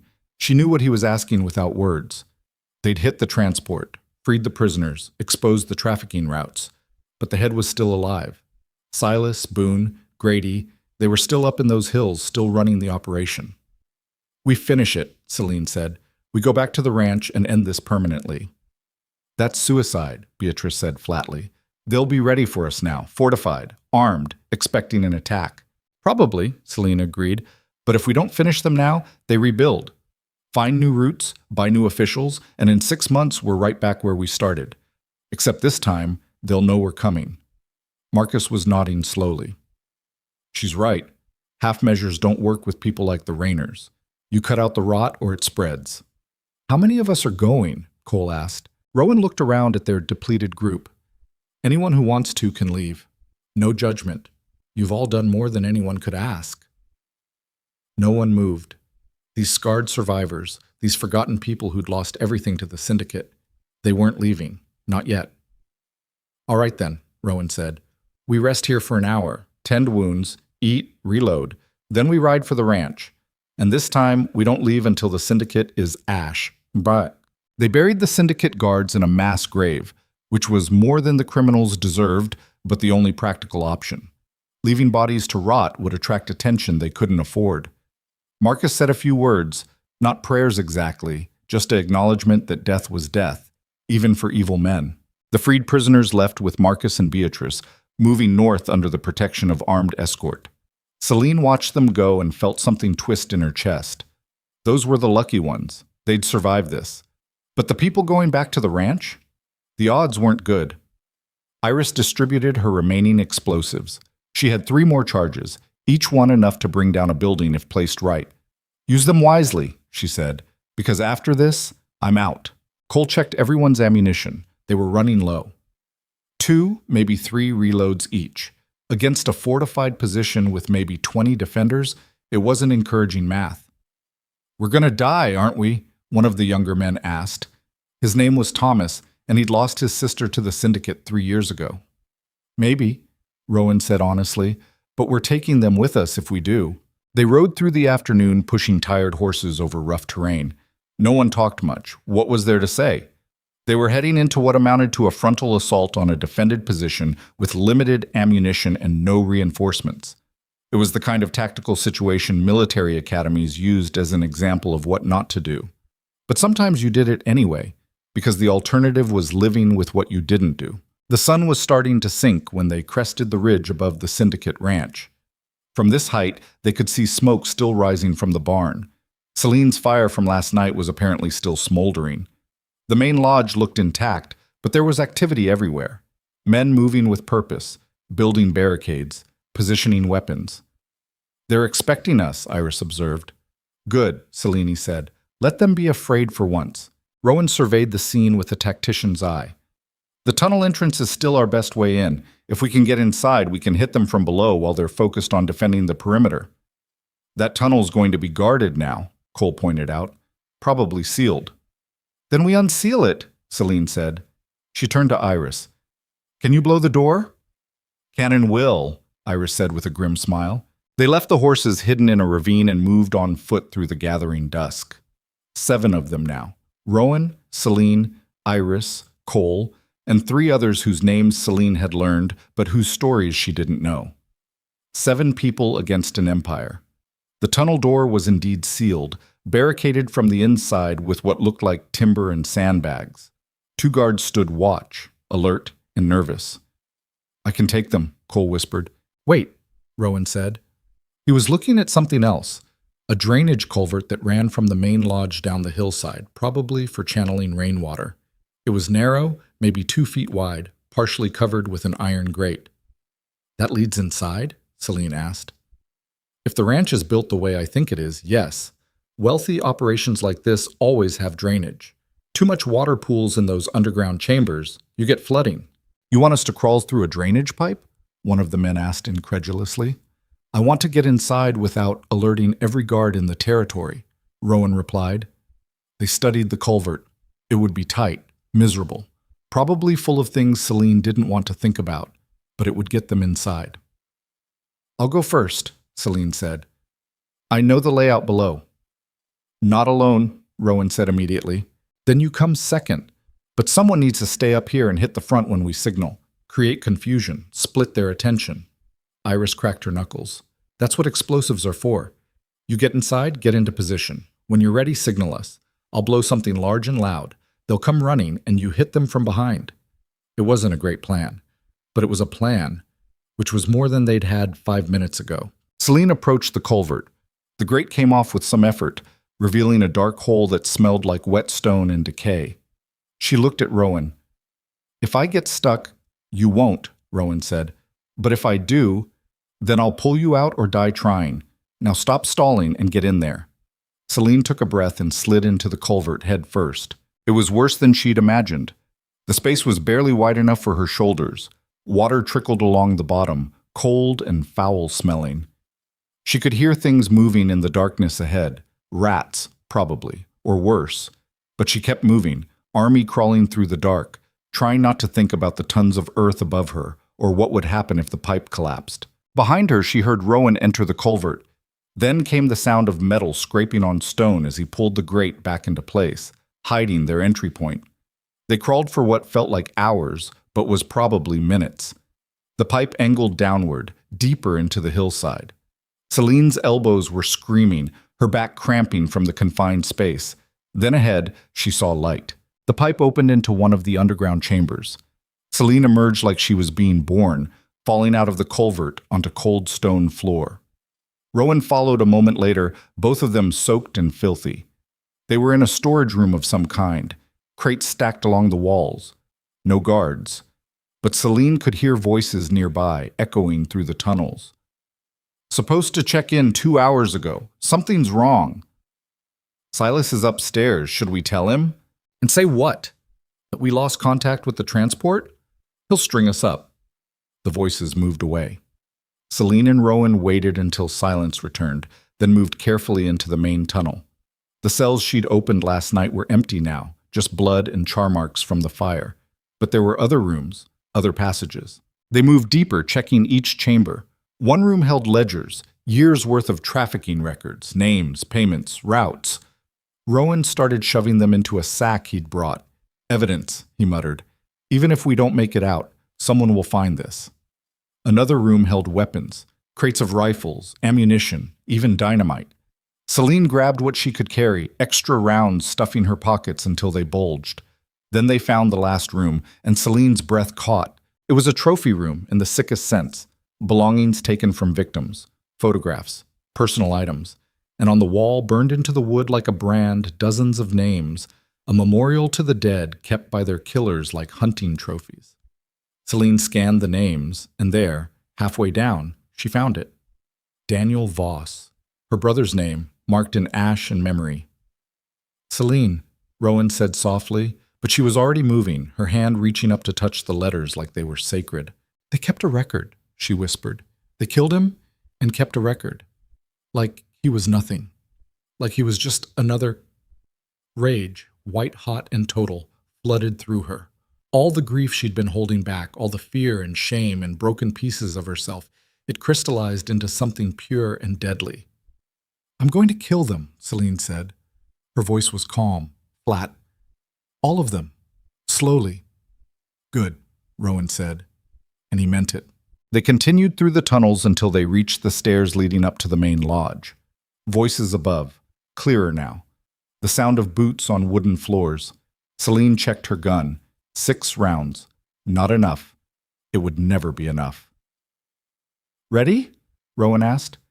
Seline thought about her brother, about Emily Mercer, about all the names burned into that wall, people who'd died screaming in this place, about the children they'd freed from those cages. "Ready," she said. They climbed the stairs together, emerging into a hallway on the ground floor of the lodge. Expensive rugs, mounted animal heads, the trappings of wealth built on suffering. A guard rounded the corner and froze when he saw them, his mouth open to shout. Rowan's knife took him in the throat before any sound came out. They dragged the body into a closet and kept moving. The main hall was ahead. Seline could hear multiple voices now. Laughter, the clink of glasses, the syndicate leadership, celebrating something. Probably celebrating the transport leaving on time, Seline thought bitterly. They had no idea that transport was now a mass grave in a canyon, their prisoners freed and their operation exposed. She and Rowan positioned themselves at the entrance to the hall. Through the doorway, Seline could see them. Silas Rayner sitting at the head of a long table, his brother Boone beside him. 4 other men she didn't recognize, probably lieutenants, and standing by the fireplace, cleaning his fingernails with a knife, Grady Pike. The man who'd branded her, who'd beaten her brother, who'd smiled while she screamed. Celine's hand tightened on her gun until her knuckles went white. "Signal, Iris," she whispered to Rowan. "It's time." Rowan pulled a small mirror from his pocket and angled it to catch the lamplight, flashing it toward the window in a prearranged pattern. 3 short flashes, pause, 3 more. Outside, somewhere in the hills, Iris would see that signal, and then the world would burn. The explosion, when it came, shook the entire lodge. Iris had outdone herself. The blast tore through the front barricades with a roar like the end of the world, sending splinters and stone fragments through the evening air. Men started shouting immediately, chairs scraping as the syndicate leadership jumped to their feet. "What the hell was that?" Boone Rayner snarled, his hand going to the gun at his hip. Silas was already moving toward the window. "We're under attack. Get everyone—" That's when Seline and Rowan stepped into the doorway, guns raised. "Nobody move," Seline said. The room froze. 7 men, caught flat-footed, staring at 2 people who by all rights should have been dead or running. Silas's face went through several expressions in rapid succession: shock, recognition, then something that looked almost like respect. "Well," he said slowly, "the little branded bird came back to the nest. I have to admit, I didn't expect that." "You should have," Seline said. Her gun was trained on Silas's chest, steady despite the adrenaline screaming through her veins. "You killed my brother. Did you really think I'd just disappear?" Grady Pike moved away from the fireplace, that knife still in his hand. "Boss, that's the Voss girl, the one I marked, and that—" His eyes narrowed at Rowan. "That's Rowan Mercer, the cattleman." "I know who he is," Silas said. His initial surprise was fading, replaced by the cold calculation that had kept him alive and powerful for 8 years. "Mr. Mercer, I have to say, I'm disappointed. I thought you were a businessman, a man who understood how the world works." "I understand exactly how it works," Rowan said. "Men like you buy men like Marshall Draven. You hide behind legitimate enterprises while trafficking human beings. You kill anyone who gets in your way and call it business." "That's right," Silas said. "That's exactly how it works. And it's worked beautifully for years, so why would you throw away everything you've built to help some nobody girl with a grudge?" "Because my wife asked me to," Rowan said simply, "before you murdered her." The room went very still. Outside, more explosions echoed. Gunfire, screaming. Iris and the others were hitting the perimeter hard, keeping the guards occupied. Silas's face hardened. Emily Mercer. That meddling woman who couldn't leave well enough alone. She should have stuck to her charities and stayed out of business that didn't concern her. She made it her business, Rowan said, and now I'm making it mine. Boone laughed, an ugly sound. You're making it your business? You and what army?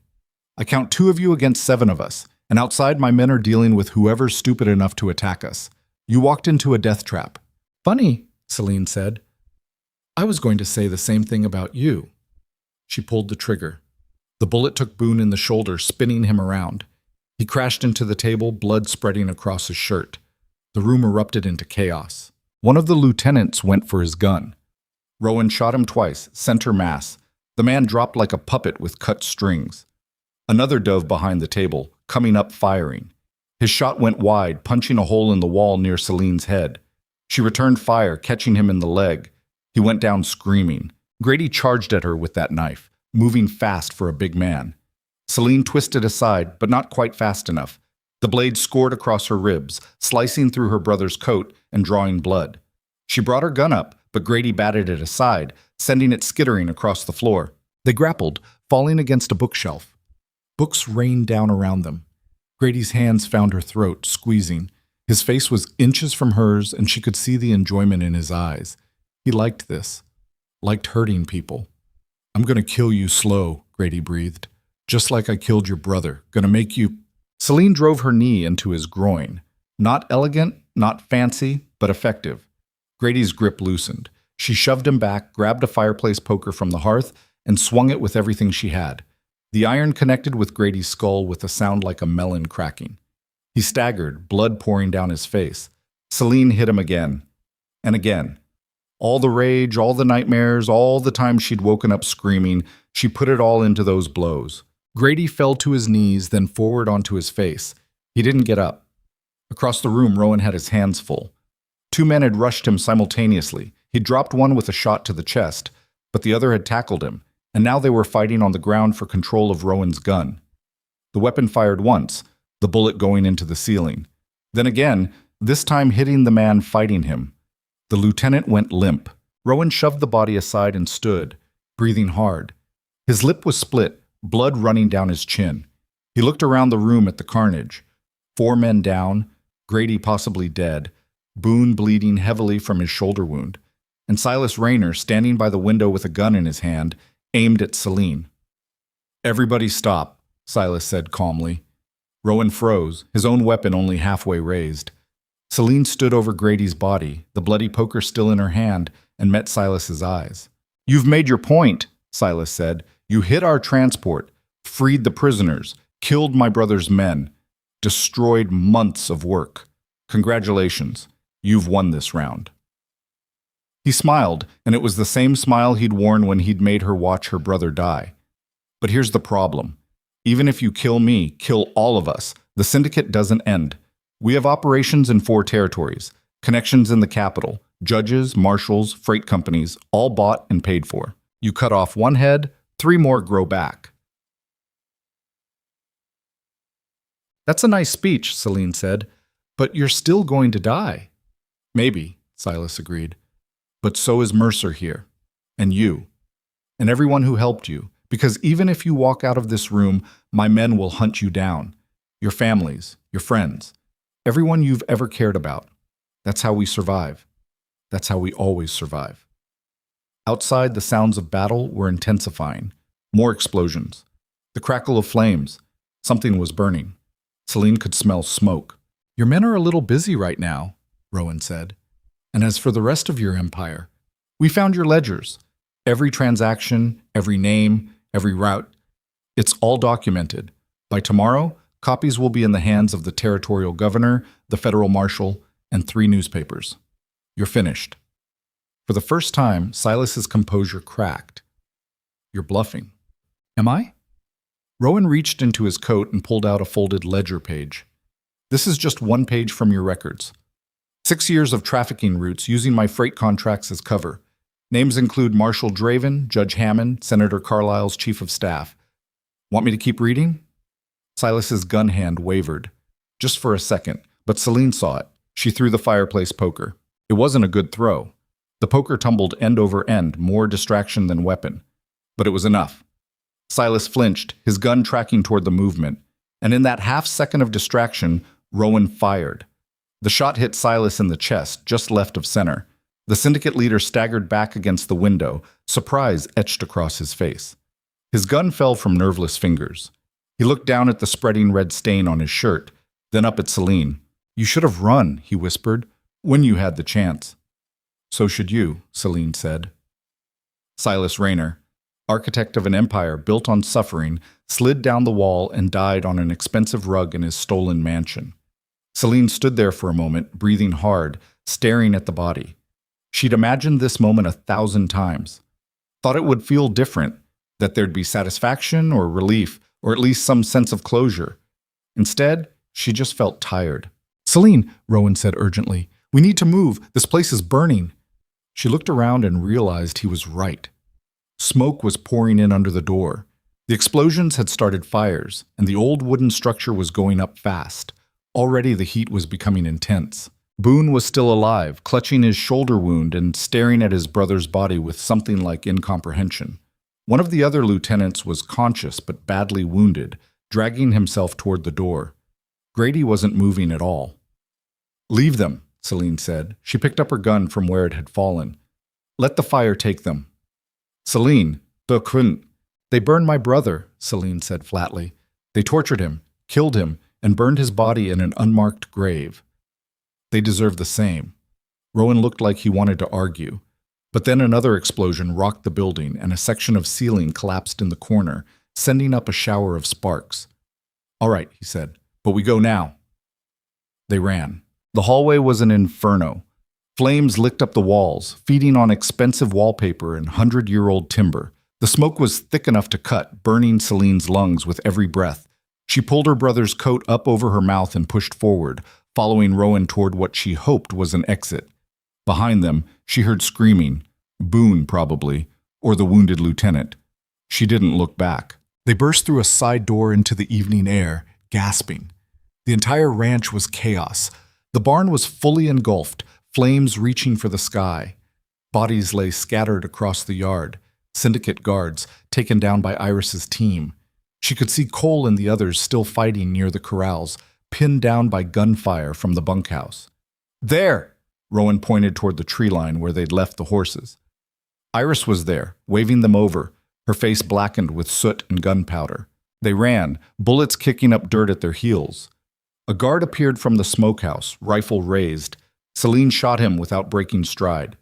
They hit the tree line and kept going, branches tearing at their clothes. The horses were restless, eyes rolling white at the smoke and gunfire. Seline hauled herself into the saddle, her wounded ribs screaming in protest. Rowan was already mounted, and Iris swung up onto her horse with practiced ease. "Cole!" Rowan shouted back toward the ranch. "Fall back!" Through the smoke, Seline saw Cole and the others disengage, running for the trees. They'd almost made it when a guard emerged from the bunkhouse with a rifle. He fired. Thomas, the young man who'd lost his sister, stumbled and fell. Cole turned back, grabbed Thomas under the arms, and dragged him the last few yards into cover. But Thomas wasn't moving anymore. The shot had taken him in the back, and there was too much blood. "He's gone," Cole said, his voice cracking. "He's gone." They couldn't stay. The syndicate guards were regrouping, and more would be coming. Rowan gave the order and they rode, leaving Thomas's body behind, leaving the burning ranch behind, leaving everything behind except the ledgers and Rowan's saddlebags, and the knowledge that they'd struck a blow the syndicate wouldn't recover from. They rode through the night, not stopping until they were miles away, and the glow of the burning ranch had faded behind the hills. Finally, in a sheltered canyon near a stream, they dismounted. 5 of them left now. They'd started with 11. Lost Marcus and Beatrice to escort duty. Lost Thomas to a bullet in the back. Lost who knew how many years off their lives from the stress and smoke and violence. But the syndicate ranch was ashes. Silas was dead. Boone probably was too by now, along with Grady and the others. The trafficking operation was exposed, the ledgers documenting everything in damning detail. Iris started a small fire. They sat around it, not talking much. What was there to say? They'd won, technically, but victory tasted like smoke and blood. Rowan was examining the ledgers by firelight, his face grave. "This is worse than I thought," he said. The syndicate wasn't just operating in this territory. They had connections across 6 states, shipping routes, distribution networks, buyers. It's enormous. Will the ledgers be enough? Cole asked. To bring them all down? Maybe, if we can get them to people who aren't already bought off. Rowan closed the ledger. I have contacts in the Capitol, journalists who owe me favors, federal marshals who are actually honest. It'll take time, but we can dismantle this. And the prisoners? Seline asked. The ones we freed? Marcus should have them at Silver Ridge by now, Rowan said. Claire will hide them, get them fed and clothed. After that, he shrugged. After that, we figure out how to give them their lives back, if that's even possible. Seline thought about the woman with the child, about the gray-haired woman who'd whispered free like she didn't know the word, about the 3 children in that cage and all the others they hadn't saved because they'd been shipped east before tonight. We didn't get all of them, she said quietly. No, Rowan agreed. We didn't, but we got some. And we stopped more from being taken. That's not nothing. It's not enough either. It never is, Iris said. She was cleaning her gun, methodical despite her exhausted. That's the thing about fighting evil. You can't ever really win.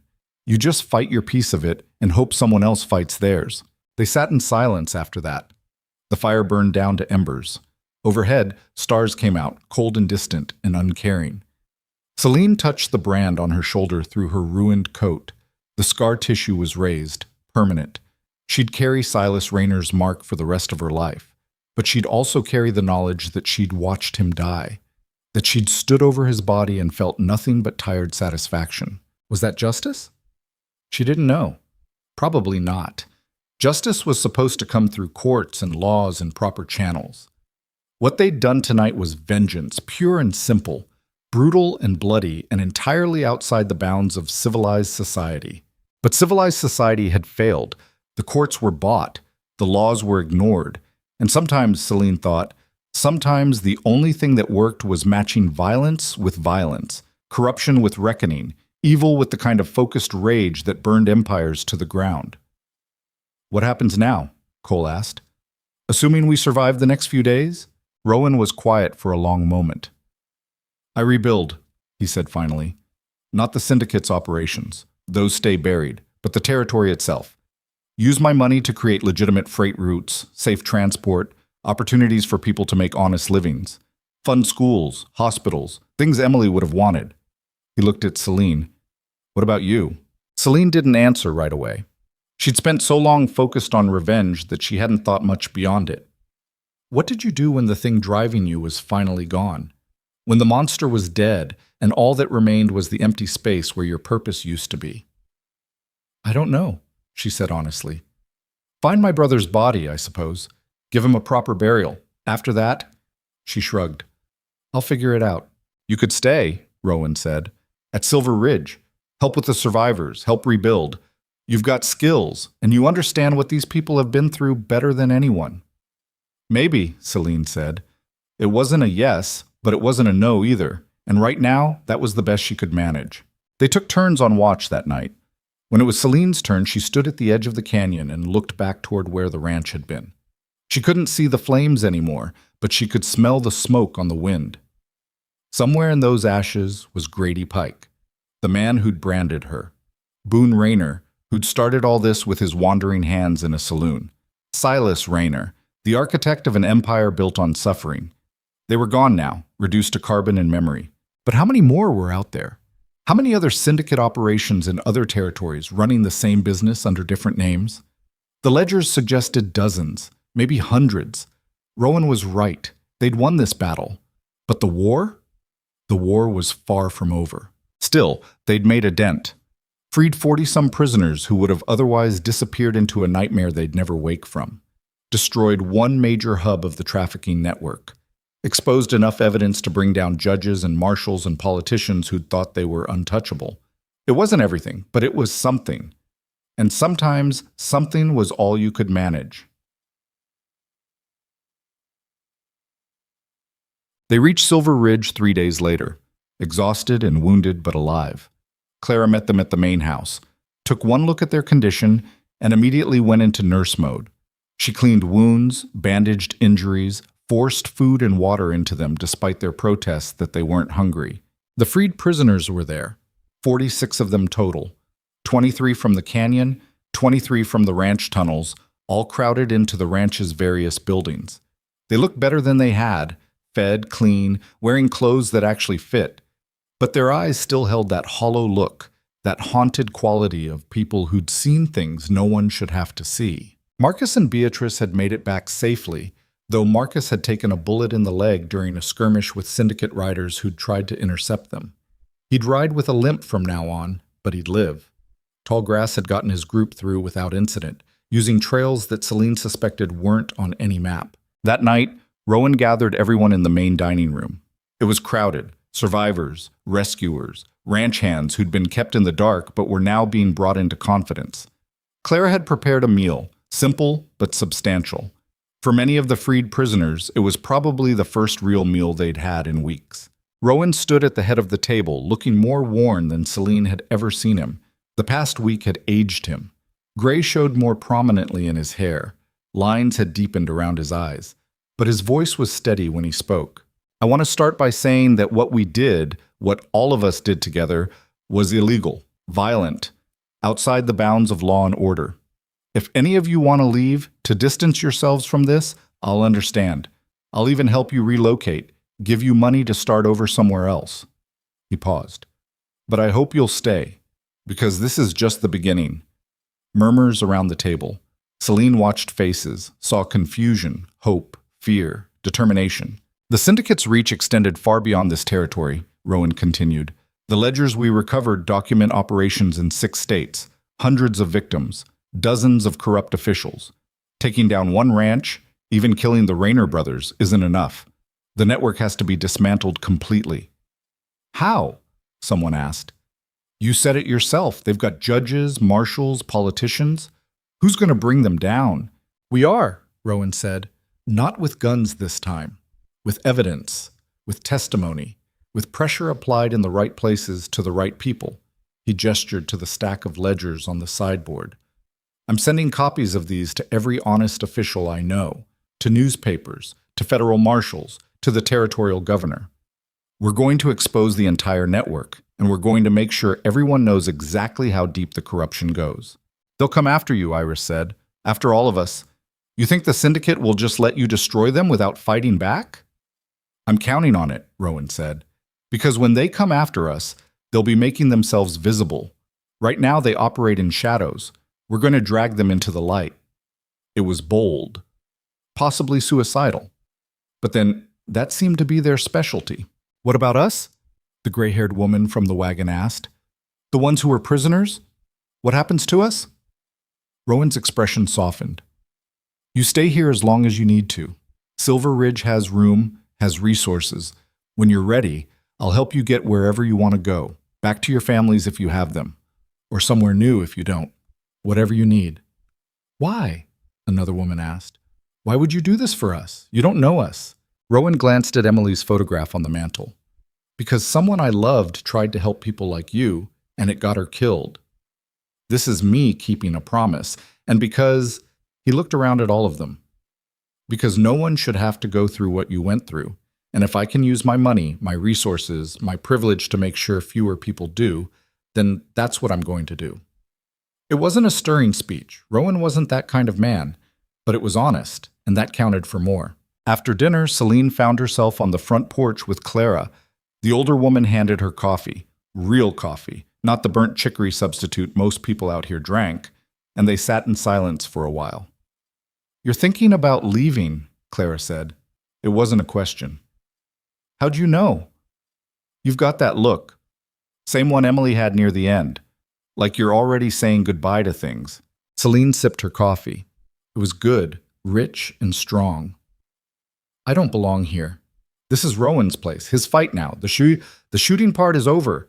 What comes next, the legal battles, the politics, the rebuilding, that's not something I'm good at. What are you good at? Clara asked. Killing people, apparently, Seline said bitterly. That's not all you are. You freed 46 people, exposed a trafficking network, gave those survivors a chance they never would have had otherwise. That's worth something. Maybe, Seline said. But I'm still just angry. The Rainers are dead, the ranch is burned, and I'm still angry. At the syndicate, at the world, at myself for not being there when my brother needed me. I don't know how to stop being angry." Clara was quiet for a moment. Emily used to say something. She'd say, "Anger is a tool, not a home. You use it to tear down what's wrong, but you can't live there. Eventually you have to build something new." "Sounds like her," Seline said. She'd never met Emily Mercer, but she felt like she knew the woman. From Rowan's stories, from Clara's memory. From the photograph that watched over them all like a benevolent ghost. "Stay a while longer," Clara suggested. "Not forever if you don't want to, but long enough to figure out what you're building next. You've earned that much." Seline didn't answer, but she didn't argue either. And for now, that was enough. Inside, through the lit windows, she could see the survivors gathering around Rowan as he explained his plans. Could see Marcus and Beatrice comparing scars. Could see the woman with the child, the girl finally asleep in her arms, looking peaceful for the first time. They'd done that. This ragtag group of scarred survivors and one wealthy rancher with a promise to keep. They'd fought an empire and won. Not completely, not forever, but for now. And sometimes, Seline thought, now was all you could ask for. 3 weeks after the ranch burned, Seline stood at the edge of an unmarked field 2 miles from where the syndicate headquarters used to be and watched Marcus dig. The ground was hard, baked by summer sun, and stubborn in the way frontier dirt always was. Marcus worked methodically, his injured leg propped at an angle that wouldn't aggravate the wound. Beside him, Cole worked a second shovel, both men sweating despite the morning cool. They'd found the location through one of the freed prisoners, a man named William, who'd been forced to help bury bodies before his own failed escape attempt landed him in a cell. He'd drawn them a map from memory, marking the field with an X like some grim treasure hunt. "Here," Marcus said, his shovel hitting something that wasn't dirt. "I've got something." Celine's stomach clenched. She'd prepared herself for this moment, or thought she had, but now that it was here, she found her legs wouldn't move. Rowan appeared at her side. He'd insisted on coming, despite Seline telling him he didn't need to. "You want me to look first?" he asked quietly. She shook her head. "No, I need to see." They approached the shallow grave together. Marcus and Cole had cleared enough dirt to reveal fabric. A shirt, torn and stained, but recognizable. Seline had seen her brother wear that shirt 100 times. He'd bought it in Kansas City 2 years ago, been proud of it because it had real buttons instead of ties. "It's him," she said. Her voice came out steady, which surprised her. "That's Daniel!" They dug carefully after that, treating the remains with a respect they hadn't earned in death. When they finally had him free, Marcus wrapped everything in clean canvas. There wasn't much left. Bones, mostly. Fragments of clothing, a belt buckle Daniel had won in a card game. But it was enough. Seline knelt beside the wrapped bundle and put her hand on it. "I'm sorry," she whispered. "I'm sorry I couldn't save you. I'm sorry it took this long. But I got them, Danny. I got every single one of them." The wind picked up, stirring dust across the field. Somewhere, a hawk cried out, high and lonesome. Seline stayed kneeling until her knees ached and her eyes were dry. All the tears she had already spent in the weeks before. "Where do you want to bury him?" Rowan asked. Seline had thought about this. "There's a hill on the north side of Silver Ridge. Clara said it catches the sunrise. Can we use that?" "It's yours if you want it," Rowan said. They buried Daniel Voss the next day in a proper grave with a proper marker. Clara had organized everything with the quiet efficiency she brought to all tasks. The stone was simple granite with his name and dates and a line Seline had chosen. He stood up when it mattered. All the survivors came. The freed prisoners, the fighters who'd survived the assault, ranch hands who'd never met Daniel but understood what his death had meant. They stood in silence while Marcus said a few words about courage and sacrifice, and the cost of doing right in a world gone wrong. Seline didn't speak. She just stood there in her brother's coat, one hand on the grave marker, and tried to figure out how to say goodbye to someone who'd been dead for months, but who she was only now letting go of. After everyone else had left, she stayed. The sun climbed higher, hot on her shoulders. She traced the letters of Daniel's name with her finger. "I don't know what happens now," she told the stone. "The people who killed you are dead. The empire they built is falling apart, but I'm still here, and I don't know what to do with that." She paused. "You always knew what you wanted. You wanted to work the mines, make enough money to buy land, build something that mattered. You had plans. I just followed you around and pretended I had plans too. The stone didn't answer, but then she hadn't expected it to. Clara thinks I should stay here, help Rowan with the survivors, with the rebuilding. Maybe she's right. Maybe that's what you'd want. Seline wiped her eyes, frustrated with herself. I'm still so angry, Danny. Even with them dead, I'm still angry. Does that ever go away? A shadow fell across the grave. Seline turned to find one of the freed women standing there, the gray-haired one who'd been first out of the cells. Her name was Margaret, and she'd been a prisoner for 8 months before Seline freed her. I'm sorry, Margaret said. I don't mean to intrude. I just wanted to say what you did, freeing us. It mattered.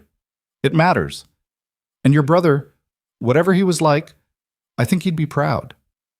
You didn't know him, Seline said, not unkindly. No, Margaret agreed. But I know you, and anyone who raised someone brave enough to walk into hell for strangers, well, that person must have been something special. After Margaret left, Seline sat by the grave until the sun started to sink. Then she stood, brushed dirt from her knees, and walked back toward the main house. It wasn't closure, not really, but it was something, a line drawn between the past and whatever came next. The territorial governor arrived at Silver Ridge a week later with an escort of federal marshals and a journalist from the Kansas City Star.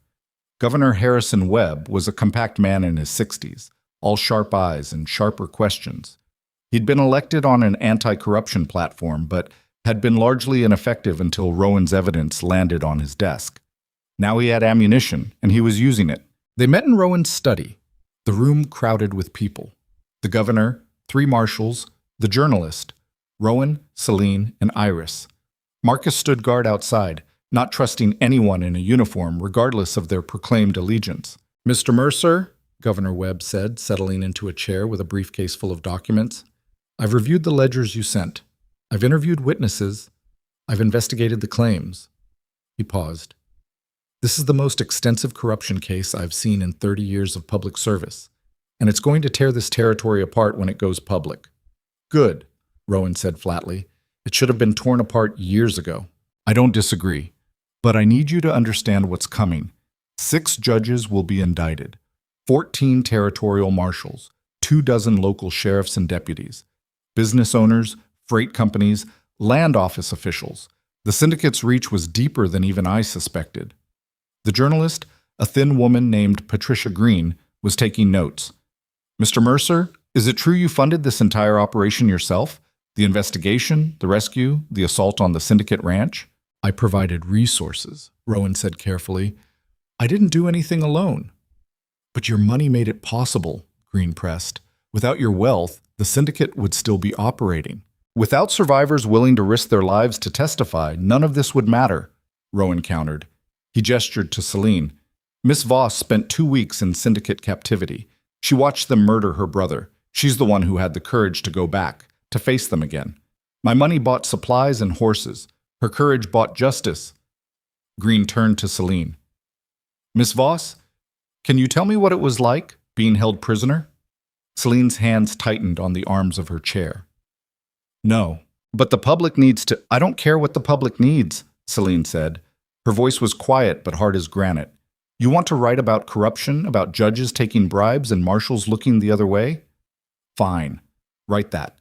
But my story is an entertainment. It's not a commodity for people to consume with their morning coffee. It's mine.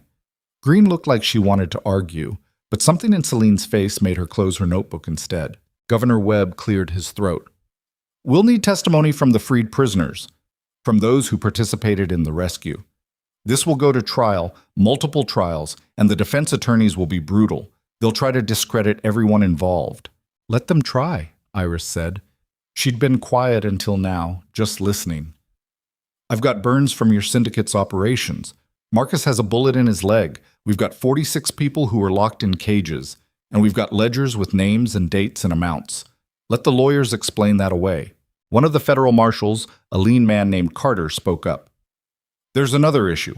Some of the syndicate's operations are still active, smaller cells in other territories.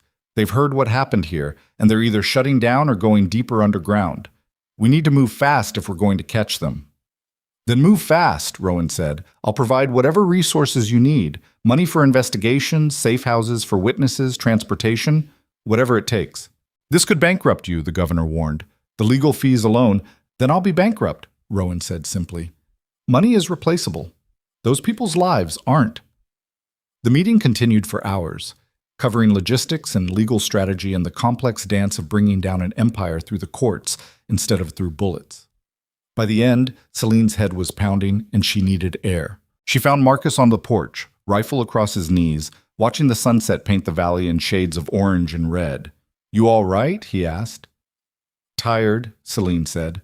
"Tired of talking about it, thinking about it, living it. I want it to be over." "It's not going to be over for a long time," Marcus said. "Trials take years, appeals even longer. And even after all that, there'll still be people out there doing the same things under different names." "I know," Seline said. "That's what makes me tired." They sat in silence for a while. Then Marcus said, "You ever think about what you would have done if none of this had happened? If your brother was still alive, if you'd made it to the mining camps like you planned?" Seline had to think about it. That life felt so distant now, like something that had happened to someone else. "I don't know. Found work, I suppose. Cooking, cleaning, whatever was available. Daniel would have worked the mines until he saved enough to buy land. We would have built something small and simple and probably been happy." "You could still do that," Marcus said. "Once this is done, take some of Mercer's money, and don't tell me he won't give it to you because he will, and go somewhere quiet.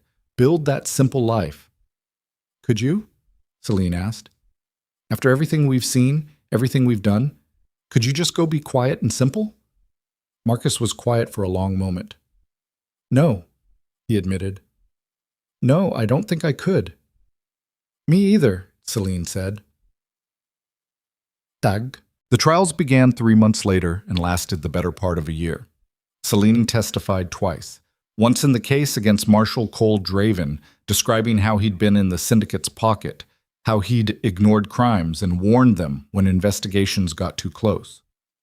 The second time was in the case against Judge Hammond, a fat man with expensive suits who'd dismissed every trafficking case brought before him for 6 years. Both times, the defense attorneys tried to tear her apart. They called her a liar, a vindictive woman with an axe to grind. They suggested she'd fabricated evidence. They implied she'd been complicit in her own captivity. They made her relive every moment of her imprisonment in excruciating detail, asking invasive questions designed to humiliate and discredit her. Seline sat in the witness box and answered every question with the same flat, factual tone. She didn't cry. She didn't rage. She just told the truth over and over, until even the defense attorneys looked uncomfortable. Draven was convicted. 15 years. Hammond got 20. Across the territory, similar verdicts rolled in. Some of the corrupt officials fled before they could be arrested. Others killed themselves. A few fought and lost. But one by one, the pieces of the syndicate's network were dismantled. The newspapers called it the trial of the century. Patricia Green wrote a series of articles that won awards and sparked reform movements in 3 states. The governor used the momentum to push through anti-corruption legislation and establish an independent oversight board for law enforcement. For the survivors, it was exhausting. Every trial meant reliving trauma. Every newspaper article meant being reminded of what they'd lost. But they showed up anyway, testified anyway, because the alternative was letting the guilty walk free. Through it all, Rowan kept his promise. He funded safe houses for witnesses, paid for lawyers, provided security when threats came, and they did come. His fortune took a beating. Some business associates cut ties, afraid of being associated with the scandal. Some contracts were canceled. Some investments fell through. But Rowan didn't seem to care. He'd found a purpose beyond accumulating wealth, and it suited him better than being a cattle baron ever had. One evening, almost a year after the ranch burned, Seline found him in his study staring at Emily's photograph. "Talking to her again?" Seline asked. "Always," Rowan said, "though I think I'm finally saying things she'd want to hear." "Like what?" "Like how we've helped establish 3 safe houses for trafficking survivors. How the territorial legislature passed new laws, making it easier to prosecute traffickers. How 46 people are alive and building new lives because we refuse to look away. He turned to face Seline. Like how I finally understand what she was trying to tell me. That money is just a tool. What matters is what you build with it. She'd be proud, Seline said. Maybe, Rowan said. Or maybe she'd be frustrated it took me this long to figure it out. He smiled, sad but genuine. What about you? Are you proud? Seline thought about it. Proud seemed like the wrong word. She'd killed people, burned buildings, broken laws. She'd caused pain, even if it was to people who deserved it. But she'd also freed prisoners, exposed corruption, given her brother something resembling justice. I'm not sure proud is what I feel, she said finally, but I'm not ashamed either. And that's something. It's more than something, Rowan said. It's everything. Spring came, as it always did, indifferent to human drama. The survivors began to scatter. Some went back to families they'd been torn from. Others stayed in the territory, finding work and building new lives. A few stayed at Silver Ridge, helping Clara run what was becoming less a cattle ranch and more a refuge for people with nowhere else to go. Margaret, the gray-haired woman, opened a small school in a town 50 miles east. She wrote to Seline occasionally, letters full of hope and hard-won optimism. Beatrice went west, heard she'd started working with another group fighting trafficking in California. Marcus stayed at Silver Ridge, his injured leg making ranch work difficult, but his skills as a protector still valuable. Iris disappeared one day without a word. Seline found a note on her pillow. Gone to blow up something else. Don't wait up. It was so perfectly Iris that Seline actually laughed. And Seline herself? She stayed. Not because she had nowhere else to go, but because she'd finally found something worth staying for.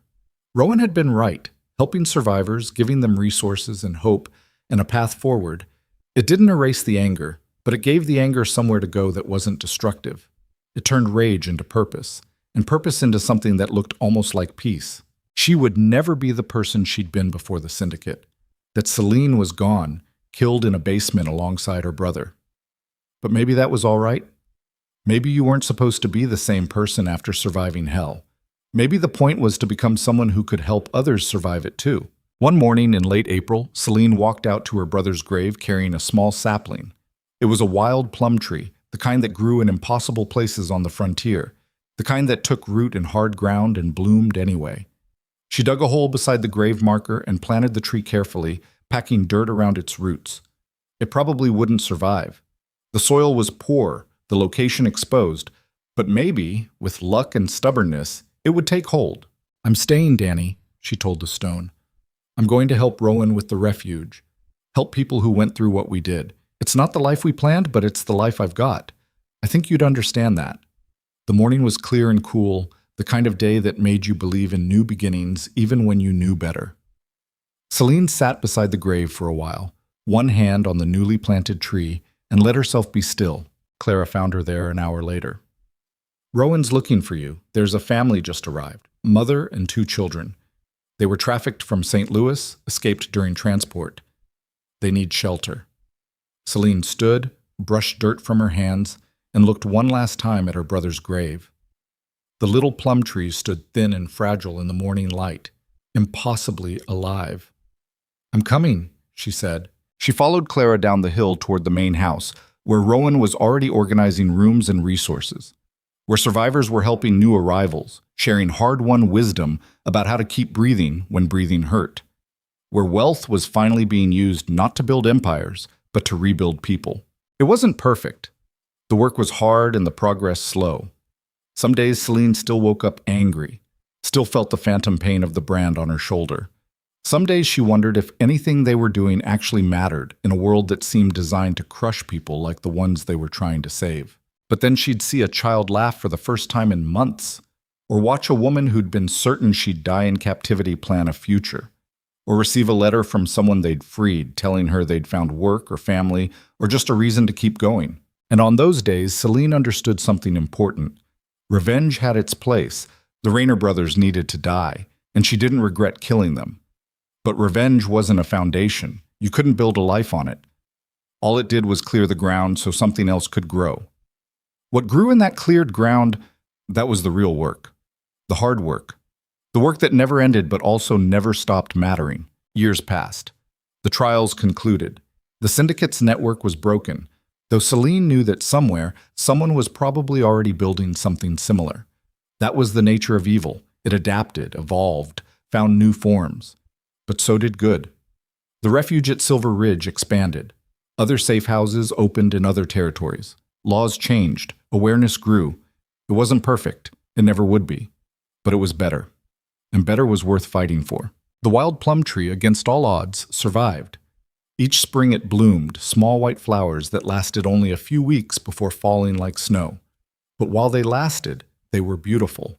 Proof that even in hard ground, with poor soil and exposure to wind and weather, life could take root.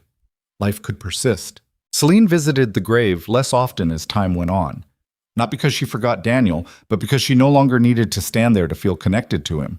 He was in her brother's coat, which she still wore on cold days, in the stories she told about him, in the way she'd learned to stand up when it mattered, even when standing up meant risking everything. One spring morning, 15 years after she'd planted it, Seline brought her niece to see the tree in full bloom.